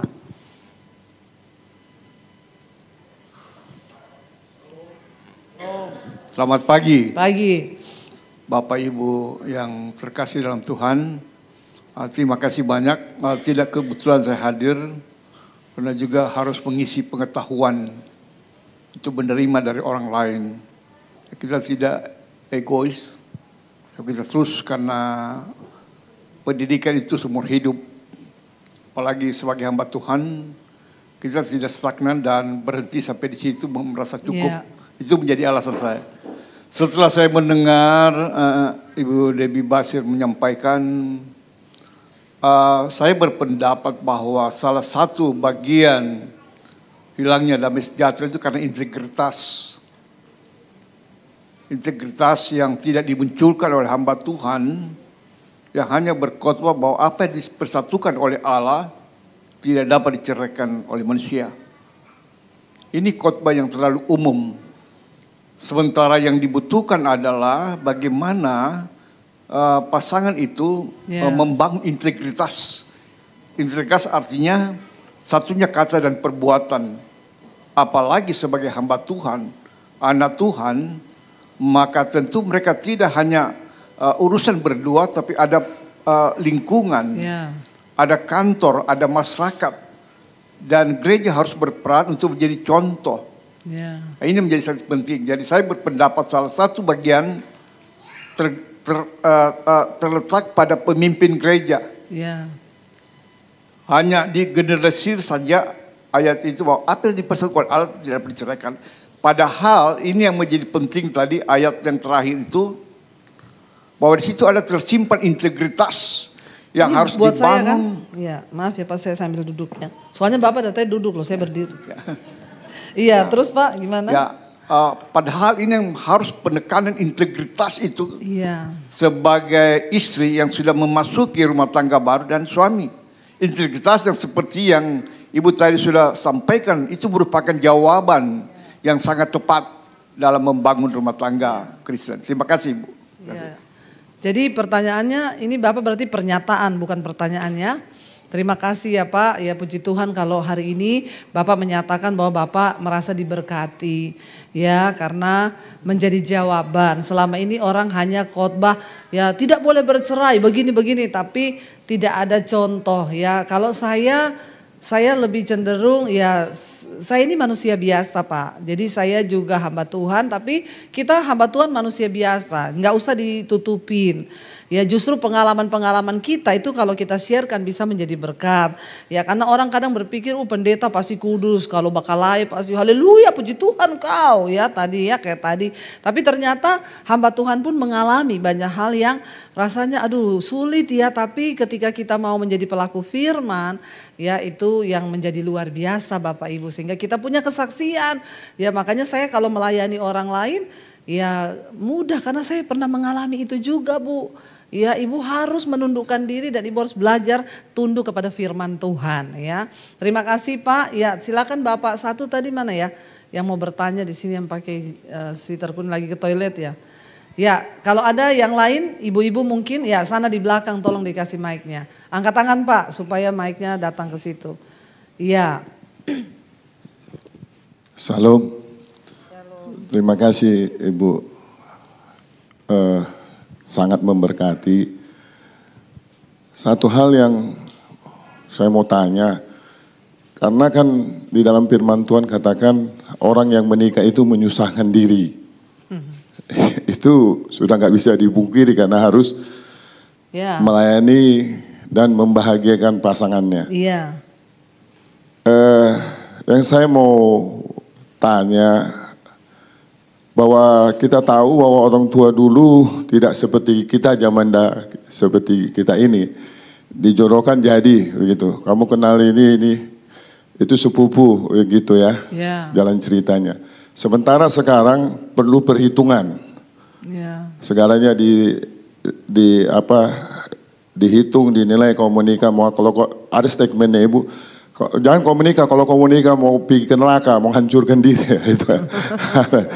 Jadi itu juga membuat orang takut menikah Bu. Sementara populasi kekristenan akan berkurang kalau nggak menikah. Seperti di Singapura. Saya mau tanya bagaimana solusi-solusi dan apa yang harus dilakukan step by step bagaimana untuk menikah. Karena dengan pernyataan-pernyataan yang menakutkan ini banyak sekarang pemuda-pemuda Kristen takut menikah. Jadi diperhitungkan otomatis populasi kekristenan akan berkurang di negara ini. Di kota.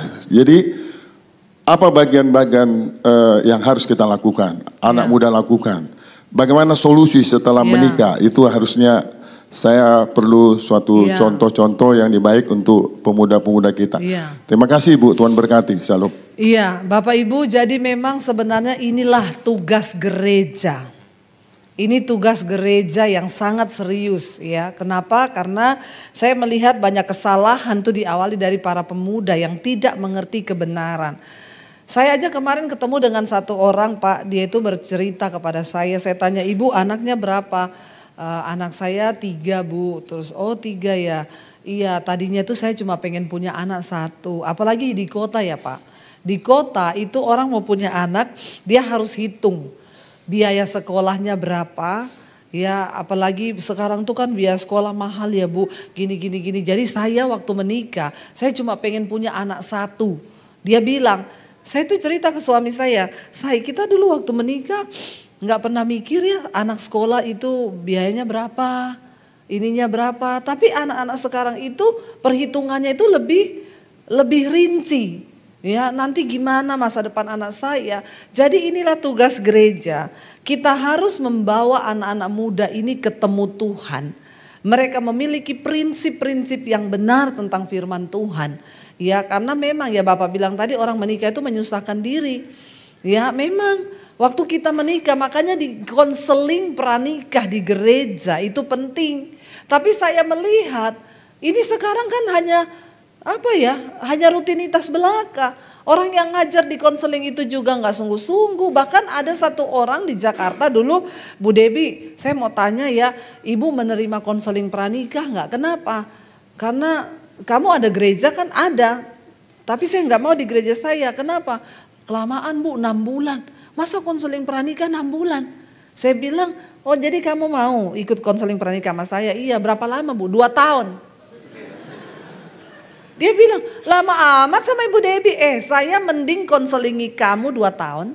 Daripada nanti kamu sudah menikah 10 tahun kamu konseling terus sama saya. Nggak mau saya. Orang itu semua pengen cepet-cepet kawin, pengen cepet-cepet nikah. Tapi nggak ngerti prinsip-prinsip kebenaran firman Tuhan. Sehingga ketika mereka masuk dalam pernikahan, mereka labil, apalagi tidak takut Tuhan. Orang tua sekarang pun menghalalkan segala cara. Bayar aja lah gereja mana yang mau lah. Nggak usah lah pakai konseling pranikah gitu, ribet. Ini yang membuat kekristenan itu terus nilainya itu bergeser, menurun sehingga banyak terjadi tingkat perceraian. Bahkan di kalangan gereja hamba Tuhan, ya salah pilih jodoh. Ya saya konseling 2 orang mau bercerai. Bapak Ibu saya mau tanya dulu ketemunya di mana? Di nightclub Bu, di tempat dugem. Ya iya, ketemunya di tempat dugem lagi mabok pakai ekstasi kawin. Bayangkan kalau berantem dua-dua nginek pakai ekstasi. Mabok dua-dua nggak jadi berantem, besok bangun sadar berantem lagi. Buntut-buntutnya mau berakhir kepada perceraian. Anaknya sudah hidup free sex, bawa perempuan masuk kamar. Saya ketemu anaknya, kamu kan belum menikah, kenapa kamu bawa pacar kamu masuk? Biarin aja Bu, orang mama papa saya lagi mabuk tuh pakai narkoba di kamar. Coba saudara bayangkan, ini kehidupan kekristenan. Yang itu saya lihat sendiri dengan mata kepala saya. Orang tua juga tidak bertobat. Ada 2 orang manggil saya, Bu, anak-anak saya kuliah di Amerika, mereka lagi pulang ke Indonesia. Terus ibu bisa nggak kasih pendalaman Alkitab sama anak-anak saya? Ya udah saya datang, ini orang kaya banget saudara. Saya datanglah ke rumah mereka. Saya ngomongin tentang firman Tuhan. Anak 2 ini waktu saya cerita tentang sorga neraka, mereka tuh bilang gini, "Hah? Hello? Emang sorga itu ada? Emang neraka itu ada?" Bayangkan loh, mereka itu memang orang-orang yang sekolah di luar negeri. Kalau orang tuanya gak benar-benar kuat dalam firman, itu anak-anak pulang jadi ateis. Gak percaya Tuhan. Begitu besoknya itu mamanya bilang gini, Bu kan besok anak saya mau balik ke Amerika. Saya minta Ibu Debbie datang jam 8 pagi bisa gak? Buat apa? Ibu doa pengurapan. Ya, nanti Ibu tolong bawa minyak doain pengurapan anak-anak saya. Syaratnya saya bilang apa? Oke Bu saya datang, tapi papahnya dan ibu harus ada di depan saya. Waduh kalau papanya kayaknya saya nggak bisa jamin ada. Enggak, kalau bapaknya nggak ada saya nggak datang. Saya penting bapak itu harus ada. Ya, oke, ya udah nanti saya bilang, Ibu kabarin kalau papanya bisa ya. Akhirnya saya dikabarin sore, oke Bu papanya bisa, dia sempetin. Nanti jam 8 pagi dia ada. Dalam hati saya, emang saya pendeta apaan?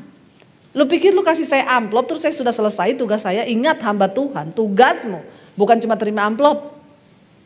Engkau harus memberi tentang kebenaran. Ya, dan saya pakai kesempatan itu, yes. Kebenaran nih, dia pikir anaknya bisa jadi hebat kalau dia datangkan pendeta hebat. Dia nggak tahu pendidikan yang utama itu ada dalam keluarga. Pendeta cuma datang doain anakmu sebentar, tapi kehidupan orang tua itu yang dilihat oleh anak. Keteladanan itu berbicara lebih keras daripada sekedar perkataan. Akhirnya datang saya jam 8, papanya ada. Saya bilang oke, kita semua berdoa, anak ini mau kembali ya ke Amerika. Pak, Bu, kita akan berdoa sama-sama. Tapi saya akan minta bapak sama ibu yang melepaskan berkat terhadap anakmu. Nanti ini minyak bapak tumpangkan tangan. Bingung bapaknya. Hah? Aduh, saya? Aduh, gimana ya? Saya diajak keluar. Kenapa Pak? Loh ini kan anak bapak. Bu, katanya kalau kita tumpang tangan bisa transfer spirit. Loh emang bapak ada roh apa? Kenapa bapak takut tumpang tangan kepada anakmu? Tetapi kan nanti transfer spirit. Lah bapak ada roh apa dalam diri bapak? Bapak bersinah, bapak selingkuh, bapak banyak dosa. Sekarang bapak bertobat. Bapak bertobat. Kenapa Pak? Berkat itu turun dari orang tua. Bapak gak usah tumpang tangan. Kalau bapak hidup dalam kenajisan, otomatis kutuk itu turun kepada anakmu. Bukan soal tumpang tangannya Pak. Bapak kan bapaknya. Ya, jadi bapak itu gak bisa merekayasa dan Tuhan itu tahu. Jadi sebaiknya sekarang bapak bertobat. Saya kasih bapak waktu 5 menit, minta ampun sama Tuhan. Dan jangan ulangi dosamu. Kalau engkau tidak mau, anakmu juga kena kutuk. Akhirnya dia lama gini. Akhirnya datang. Saya suruh bapak ibunya pegang minyak. bukan saya.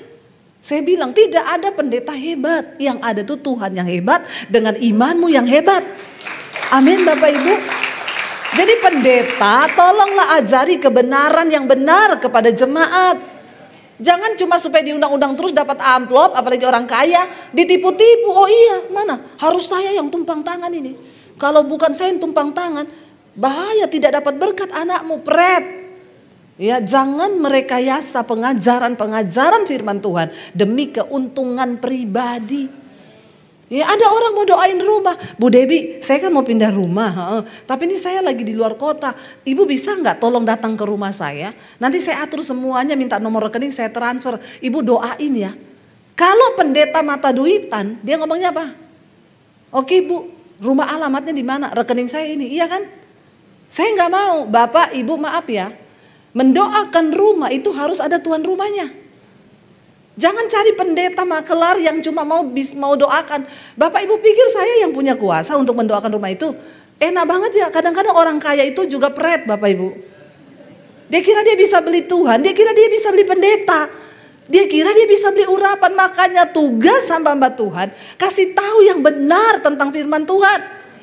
Saya bilang, saya perlu Bapak Ibu ada di situ. Kenapa? Nanti yang akan mengurapi rumah itu bukan saya.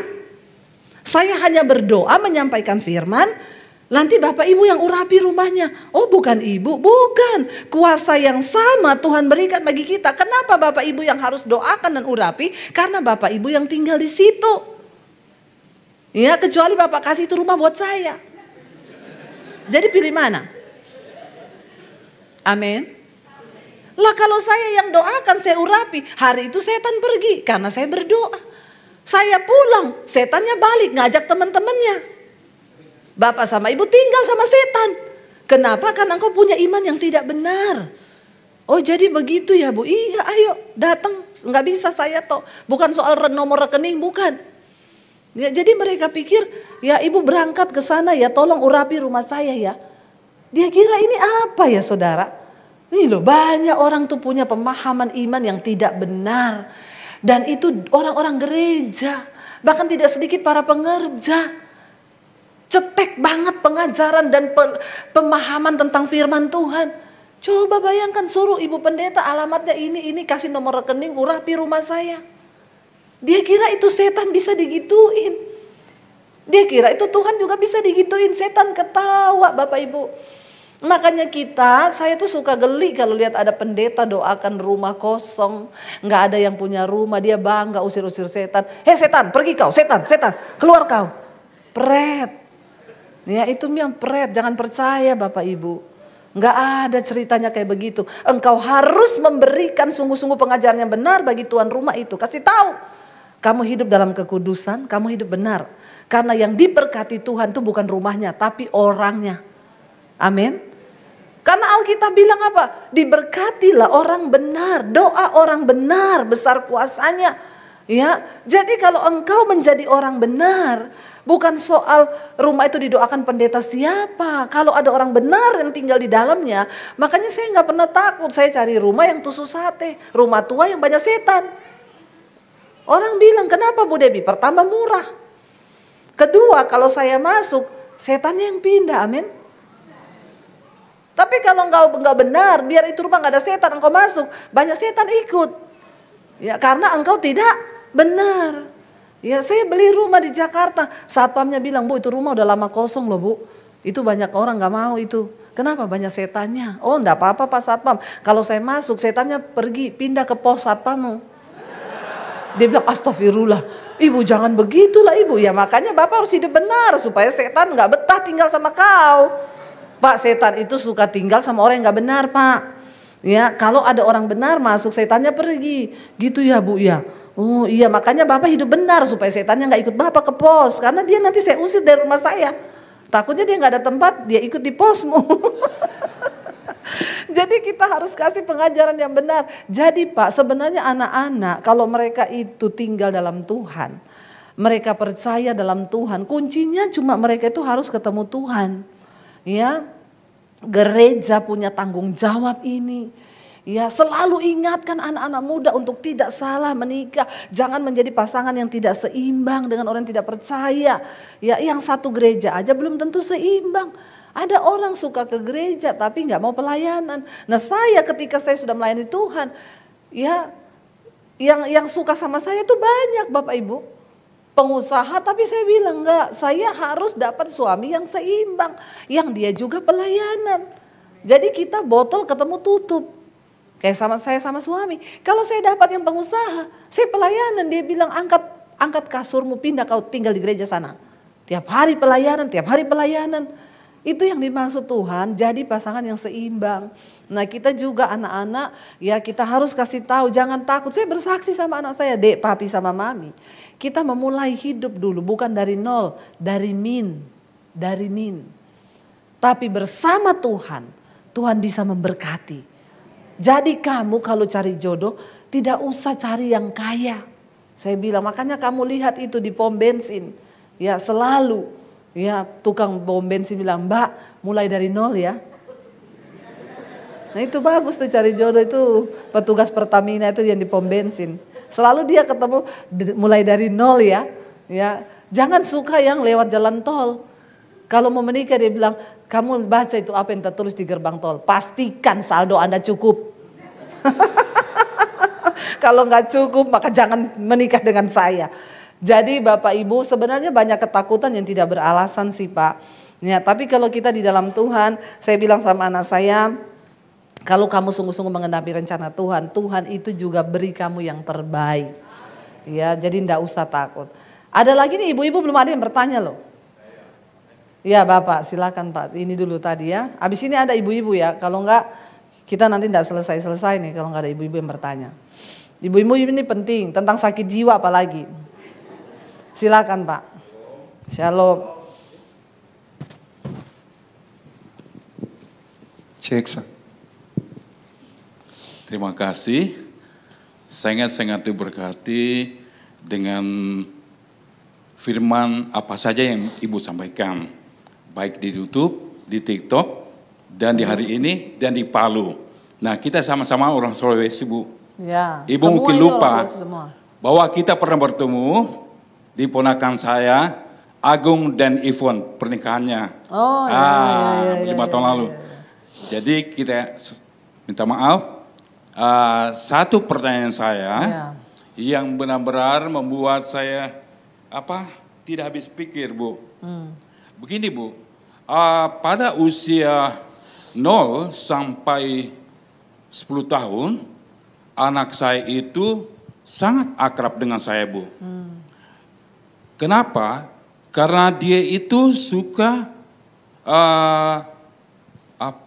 didongengkan, bawakan, saya bukan dongeng, saya cerita tentang firman Tuhan, karena memang dulu saya pelayan sekolah minggu, guru sekolah minggu. Dia senang sekali Bu. Nah, setiap ada boneka, saya bagaimana kalau boneka itu bersuara anak-anak, bersuara kakek-kakek, puji Tuhan, itu yang Tuhan berikan kepada saya. Nah, satu saat, dia sudah umur berapa ya? 11 tahun kayaknya. Istri saya bilang begini, Papi, kamu gak bisa terlalu manjakan dengan panggung boneka. Nanti, lihat aja nanti, dia tidak akan lepas dari kamu hanya ke anak main boneka aja. Ternyata benar-benar Bu. Nah, saya duduk aja Bu, karena kaki saya sakit. Nah, ternyata betul Bu. Begitu saya, karena dia manja-manja dengan saya, akhirnya saya bilang tidak nak. Weh, dari situ Bu, dia langsung benci dengan saya. Benci sama sekali, tidak mau. Mungkin saya salah juga Bu, dengan cara kasar begitu. Nah, ketika dia berumur, sekarang dia sudah mau 17 tahun. Ketika dia berumur 13, di satu mall, tiba-tiba karena dia menganggap saya sebagai sahabat yang cukup bercanda Bu. Lama-lama, tanpa sadar atau tanpa sengaja, dia tusuk mata saya Bu.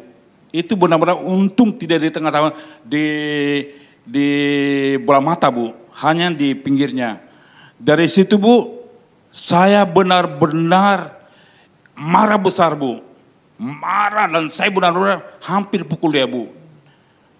Di depan orang banyak, istri saya bilang, itu Mi, kau selalu manjakan dia, kau selalu bermain dia. Betul sahabat, tapi jangan terlalu keterlaluan begitu. Nah jadi sekarang Bu, saya itu nggak ada masalah, jarang masalah dengan istri. Yang menjadi masalah saya dengan anak Bu. Nah kedua, dia karena mungkin gemuk Bu, timbangannya nggak usah dibilang, tapi untung dia tinggi 173 Bu, bersyukur sekali. Dia sekarang tidak pede dengan badannya Bu, dengan yang mungkin agak 80 lebih Bu.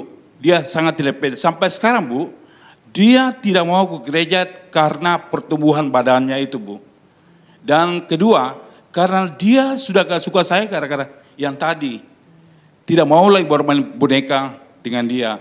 Nah sampai sekarang selain saya manjakan dia, ternyata istriku manjakan dia karena memang beda penghasilan ya. Istri saya penghasilannya lebih tinggi daripada saya. Akhirnya dia sekarang Bu sudah umur 17 tahun, tapi sifatnya masih anak-anak yang 10 tahun. Bagaimana sarannya ibu? Bagaimana sarannya ibu supaya anak saya ini kembali seperti semula, 0 sampai berapa tahun seperti dulu lagi Bu? Terima kasih. Iya memang kok saudara ya, memang udah komplit ya Pak ya, karena ya anak itu kan pembentukan tuh sebenarnya dari kecil. Makanya memang tidak boleh Bapak Ibu terlalu memanjakan anak, apalagi di sini ada ibu-ibu muda. Kita kembali kepada firman Tuhan. Anak-anak saya itu pasti Bapak itu nggak pernah pukul anak dari kecil ya. Nah ayat Alkitab bilang jangan jauhkan anakmu tuh dari rotan. Waktu dia masih kecil supaya dia tidak menyusahkan engkau di hari tuamu. Ya saya dari kecil itu saya taruh rotan itu sekecil ini. Ya di pot ada tempat bunga, saya taruh ada rotan itu. Saya bilang sama anak saya, ini namanya rotan kasih. Ya, saya bacain mereka firman Tuhan, Pak. Ya, saya bacain kitab Amsal. Firman Tuhan berkata, ya, hajarlah anakmu dengan rotan, didiklah anakmu dengan rotan. Ya, supaya dia bisa berhasil di masa depannya, dia tidak menyusahkan engkau. Karena di ujung rotan itu ada didikan. Tapi kalau engkau menghalangi atau menjauhkan anakmu dari rotan, itu sama dengan engkau menjerumuskan dia. Ya jadi, tapi jangan salah Bapak Ibu, dulu ada orang Papua khotbah pendeta.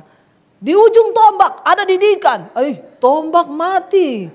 Di ujung tombak itu mah tombak babi. Salah bicara Bapak Ibu ya, di ujung rotan bukan di ujung tombak. Alkitab bilang didik anakmu dengan rotan, tetapi jangan inginkan kematiannya. Banyak orang dia nggak didik dengan rotan, tapi dia sumpahin anaknya, mending mati saja kau. Saya dari dulu saya kasih tahu anak saya nih ya, mami bilang mandi jam 5, mandinya jam 6. Masih kecil-kecil Pak, saya panggil. Kamu tahu kan aturannya mandi sore itu jam berapa? Jam 5. Ini jam berapa? Jam 6 baru pulang main. Berdiri situ. Kakinya saya pukul pakai rotan. Ya ada tanda 1 merah. Nangis, iya. Dia harus merasa sakit, nangis. Mami bukan jahat. Ya ini firman Tuhan. Saya bacain kitab Amsal. Ya punggung orang bebal meminta pukulan. Mami kenapa mukul kamu? Bukan mami yang pengen mukul kamu, tapi kamu yang minta untuk dipukul. Karena kamu bebal. Apa itu orang bebal? Orang yang sudah tahu kebenaran tapi gak mau melakukan. Saya bikin sama rata 3-3 tuh anak. Gak ada yang saya bedakan. Salah ya salah, satu yang dipukul. Ya dia yang salah ya dipukul kakinya. Jadi Bapak Ibu, tapi saya pukul mereka cuma waktu SD. Setelah SMP kita udah gak bisa mukul fisik karena yang sakit itu bukan badannya tapi hatinya. Nah kalau sudah kena hati dia luka batin, dia kepahitan. Bapak marahin dia telat. Ya dia sudah besar baru Bapak bentak. Ya anak-anak saya udah tahu dari kecil salah, ya udah dia tahu itu dia salah. Dan saya kasih tahu kebenarannya di firman Tuhan. Tapi memang Pak kalau udah begitu ya sekarang ya Bapak harus deketi dia dengan firman. Dan terus dia kasih kepercayaan diri, kasih tahu firman, Tuhan ciptakan kamu itu dan ajak dia olahraga. Ya udah Bapak ajak kamu olahraga ya untuk turunin berat badanmu ya diet ya. Tapi kasih kekuatan, jangan dihina. Memang kamu tuh dasar gendut gini ya. Karena Pak untuk menurunkan berat badan itu susah. Sama kayak saya ini. Tapi untung saya pede Pak. Ya saya ini ya Pak lewat toko beras naik 1 kilo. Cuma lewat rumah makan Padang cium baunya naik 2 kilo. Bagaimana mau turun? Susah sekali ya, tapi ya sudahlah. Ya yang terpenting itu dia sekarang dibawa ke Tuhan. Bapak sama istri harus sepakat dalam mendidik anak. Kadang-kadang itu yang bikin anak akhirnya ya bapaknya manjain di depan anak, mamanya bilang, "Kamu sih siapa suruh terlalu manjakan anak?" Nah itu jangan pernah kita berdebat di depan anak soal mendidik dia. Kita harus sepakat. Jadi kalau anak saya dulu, "Papi tuh loh mam, aku dimarahin." "Salah, kamu kan mesti salah, makanya papi marah." Gitu ya. Jadi jangan sekarang saya dengar apalagi istri uangnya banyak, anaknya sekarang dimanjain dengan uang. Ya, sementara bapak, wah jadi kayaknya bapak dan ibu dulu nih yang harus dipulihkan. Ya setelah bapak ibu dipulihkan, bapak ajak dia berdoa bersama supaya anak itu dibawa ke Tuhan. Hanya Tuhan Pak solusinya, nggak ada yang lain. Mau dibawa ke psikiater kemana juga cuma dikasih obat. Ya, nggak dikasih rohnya itu bukan jiwanya, tapi Tuhan sang penyembuh. Ya sampai ke jiwa itu Tuhan. Jadi bapak sama ibu dulu bersehati sepakat doa bersama baru bawa anak. Satu pertanyaan terakhir sebelum kita tutup. Malah banyak yang bertanya, so terakhir angkat tangan semua. Ini ibu dulu, ibu. Satu ibu mewakili ya. Saya rasa bukan pertanyaannya Bu ya. Yang pertama semua yang disampaikan di firman Tuhan, saya pikir kita banyak di sini hamba Tuhan, kita tinggal pelaku. Ya. Iya kita pelaku. Dan yang kedua untuk menjawab Bapak tadi, berkebetulan saya punya anak gemuk-gemuk seperti saya gemuk. Jadi saya berdoa memang dari kecil kami kan hamba Tuhan, gembala sidang di kota ini saudaraku. Jadi dari kecil anak saya sudah saya doakan jodohnya. Jadi puji Tuhan anak saya ini masih umur 24 tahun sudah rencana tahun ini menikah. Bagi saya sebenarnya saya bandingkan mungkin dengan saya menikah 30 tahun. Jadi anak saya kan 24, saya pikir Tuhan terlalu muda. Tapi ini laki-laki berumur 31 tahun dan orang tuanya juga sudah meminta. Sebenarnya tahun yang lalu, tapi kami minta tahun ini. Jadi dari dulu juga saya selalu bilang apa-apa kepada anak saya ini supaya turun timbangannya. Gak ada juga. Iya sampai dia punya timbangan 120. Wih 120 loh Pak, anak Bapak masih langsing. 120. 80 ini 120 loh Pak. Berdiri dulu ini terakhir 85. Wih, 85. Anak saya paling bungsu. Tapi memang seperti kata Bapak tadi suami Pak Ibu Dewi doa jawabannya. Memang saya selalu doakan Tuhan timbangan anakku ideal. Tolong Tuhan, kadang-kadang kita pikir bagaimana jawaban doa supaya ideal. Kan seharusnya kan kalau kita berdoa ideal itu kan ya artinya gak mungkin. Terus akhirnya olahraga atau? Jadi itu makanya saya kasih puasa. tips. Iya. Jadi langsung aja Bu biar ya berkebetulan dia mau menikah, saya katakan gak apa-apa nanti. Satu hal nanti kalau nanti menikah kok nanti apa berkebetulan orang Sumatera. Dia bilang nanti istrinya itu gemuk sekali. Itu nanti berita orang yang pertama kali nanti sama. Jadi akhirnya tipsnya saya bilang kalau turun 1 ons 1 minggu 10.000, 2 ons 20.000, 1 kilo 100.000. Ya, saya pikir semua orang pasti suka uang. Oh, betul itu Bapak. Kasih Bapak, bagus itu. Jadi sekarang anak saya dari 120 sudah 113. Iya. Ini dari 85 sudah 67. Iya. Hah? Sudah turun 30 ya? Iya loh, dari 100 ya. 20, 113 kira-kira 8. Iya, terima kasih Ibu, itu ide yang sangat bagus sekali. Iya. Luar biasa. Sekarang saya tingkatkan lagi, kalau Iya. tidak turun 5 ons, 5 ons kan setengah kilo, Iya. nggak dikasih apa-apa. Oh. Harus 1 kilo ya? Ya. Harus 5 ons, Oh, harus baru dapat 50.000. Oh, luar Dan yang biasa. kedua saya suruh, kami kan tinggal di tingkat 2. Iya, Sebelum naik turun. tidur harus naik turun tangga Iya, 5 betul. kali. 5 kali Iya, dan treadmill sebelum.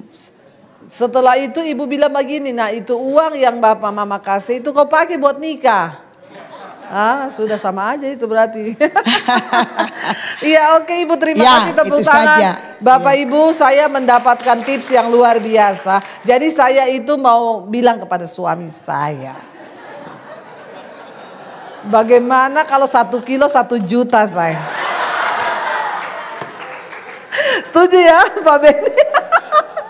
1 kilo 1 juta. Saya mau.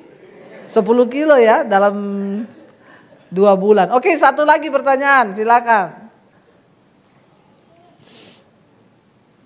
Ya, shalom. Shalom. Pertama, dari tadi saya tunggu-tunggu ada bertanya, tapi tidak ada bertanya. Saya pasangan muda yang baru menikah juga, masih muda. Saya mau bertanya soal mertua dan menantu. Ya, ini Dan judul sinetron. Ya. Ya, drama Korea, Ya. mertua dan menantu. Kadang-kadang kita Ya. suami ini bingung mau pilih orang tua atau Ya. istri. Ya. Kalau sudah berseberangan kita Ya. dilema, Bu. Kasihan, Apakah ya. benar kita pilih orang tua Ya. seperti di Alkitab kasih Ya. sayangi orang tua supaya lanjut umurmu, Ya. ataukah istri atau bagaimana, Bu? Tolong Ya. pencerahannya. Oke, ya Tuhan memberkati. Jadi saya ini menantu yang paling disayang sama mertua saya. Ya, saya paling disayang. Kenapa?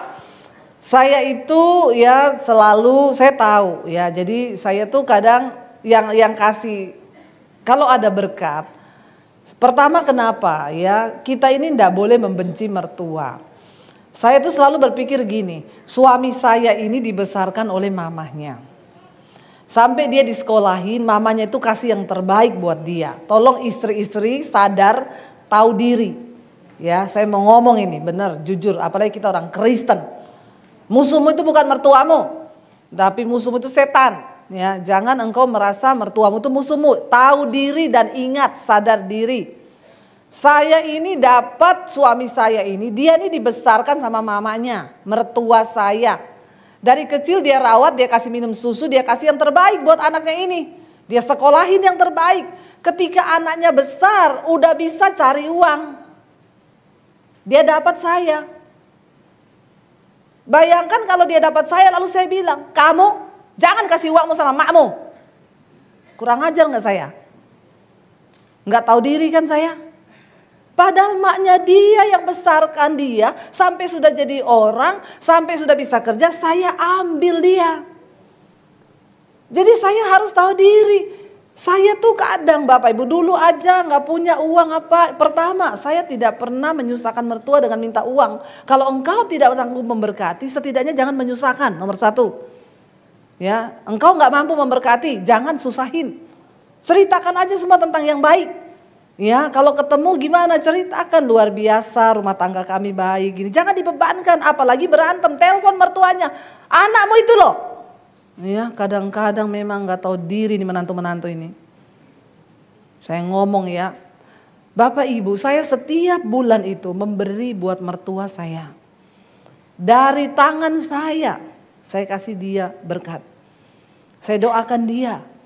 Sering kali saya tuh malah ngomong ke suami saya, kali ini kamu kasih sama makmu dari tanganmu ya. Supaya dia tahu bahwa anaknya itu mengasihi dia. Jangan cuma saya yang mengasihi dia. Biar dia tahu bahwa kamu tuh mengasihi dia. Kadang saya suruh suami saya, kamu yang kasih uang.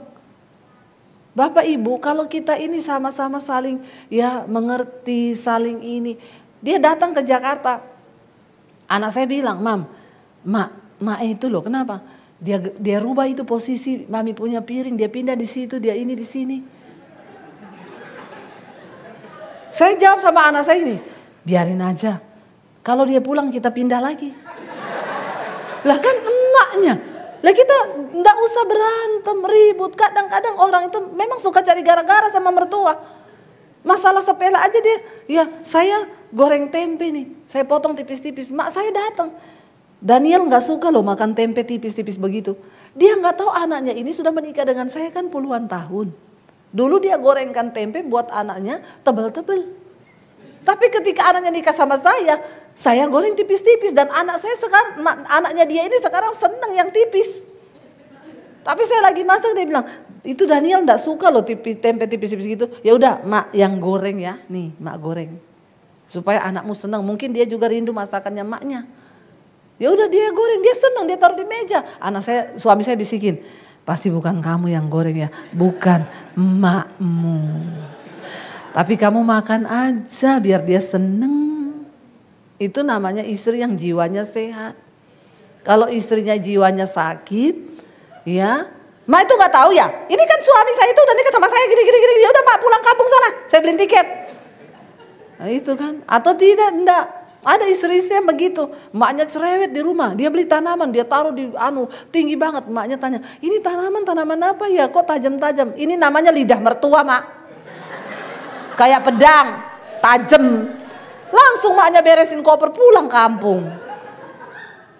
Kenapa sih Bapak Ibu? Jangan kau beli lidah mertua, kau tanam di rumahmu. Ya. Jadi kita nih coba, kalau kita yang waras ini ngalah saling mengerti. Ya saya ya kasihan loh suami disuruh pilih. Itu bukan pilihan Pak, itu makmu yang melahirkan engkau. Nggak bisa kau pilih ini antara saya atau ya istri. Sebaliknya juga mertua, nggak usah terlalu mencampuri. Ya kalau anakmu ada masalah, doakan saja, kasih kekuatan. Ya jangan ngomong sama anakmu yang laki-laki, itu istrimu. Nggak boleh, dia sudah memilih itu istrinya menjadi istrinya. Beri kekuatan, ya seburuk-buruknya istrimu, doakanlah karena kamu sudah memilih dia sebagai pasanganmu. Saya yakin kalau kita semua hidup dalam takut Tuhan, ya kita jadi ibu-ibu jangan larang suamimu kasih uang sama mertuamu selama itu masih dalam batas-batas kewajaran. Karena ada juga mertua yang tidak tahu diri. Ya, apa-apa minta terus sama anak, dia nggak tahu anaknya ini lagi ada masalah juga dalam rumah tangga. Ya, jadi marilah kita semua mengatur diri ini, mengendalikan diri sesuai batas firman Tuhan. Tapi menantu berbaktilah kepada mertuamu. Karena itu adalah orang tua dari suamimu atau istrimu. Karena ya saya itu yang saya sadari, dia dibesarkan, dikasih makan, dikasih sekolah sama maknya. Waktu dia sudah berhasil kita ambil dia. Lalu terus maknya dapat apa? Kan kasihan ya. Jadi kita saling inilah ya, saling tahu diri, memberkati, rajin-rajinlah kasih uang sama mertuamu, amin. Nggak ada yang amin. Pelit semua. Rahasia disayang mertua itu ya. Sering kasih perhatian. Kalau mertuanya udah kaya ya kasih perhatian ya, saling mengasihi lah ya. Dan saya percaya kita semua diberkati, sudah ditutup ruang tanya jawabnya selesai. Kalau masih ada yang mau bertanya nanti hubungi saya Bapak Gembala ya secara pribadi bertanya. Dan saya percaya Bapak Ibu tidak ada perkara yang mustahil bagi Tuhan. Yuk kita bangkit berdiri bersama.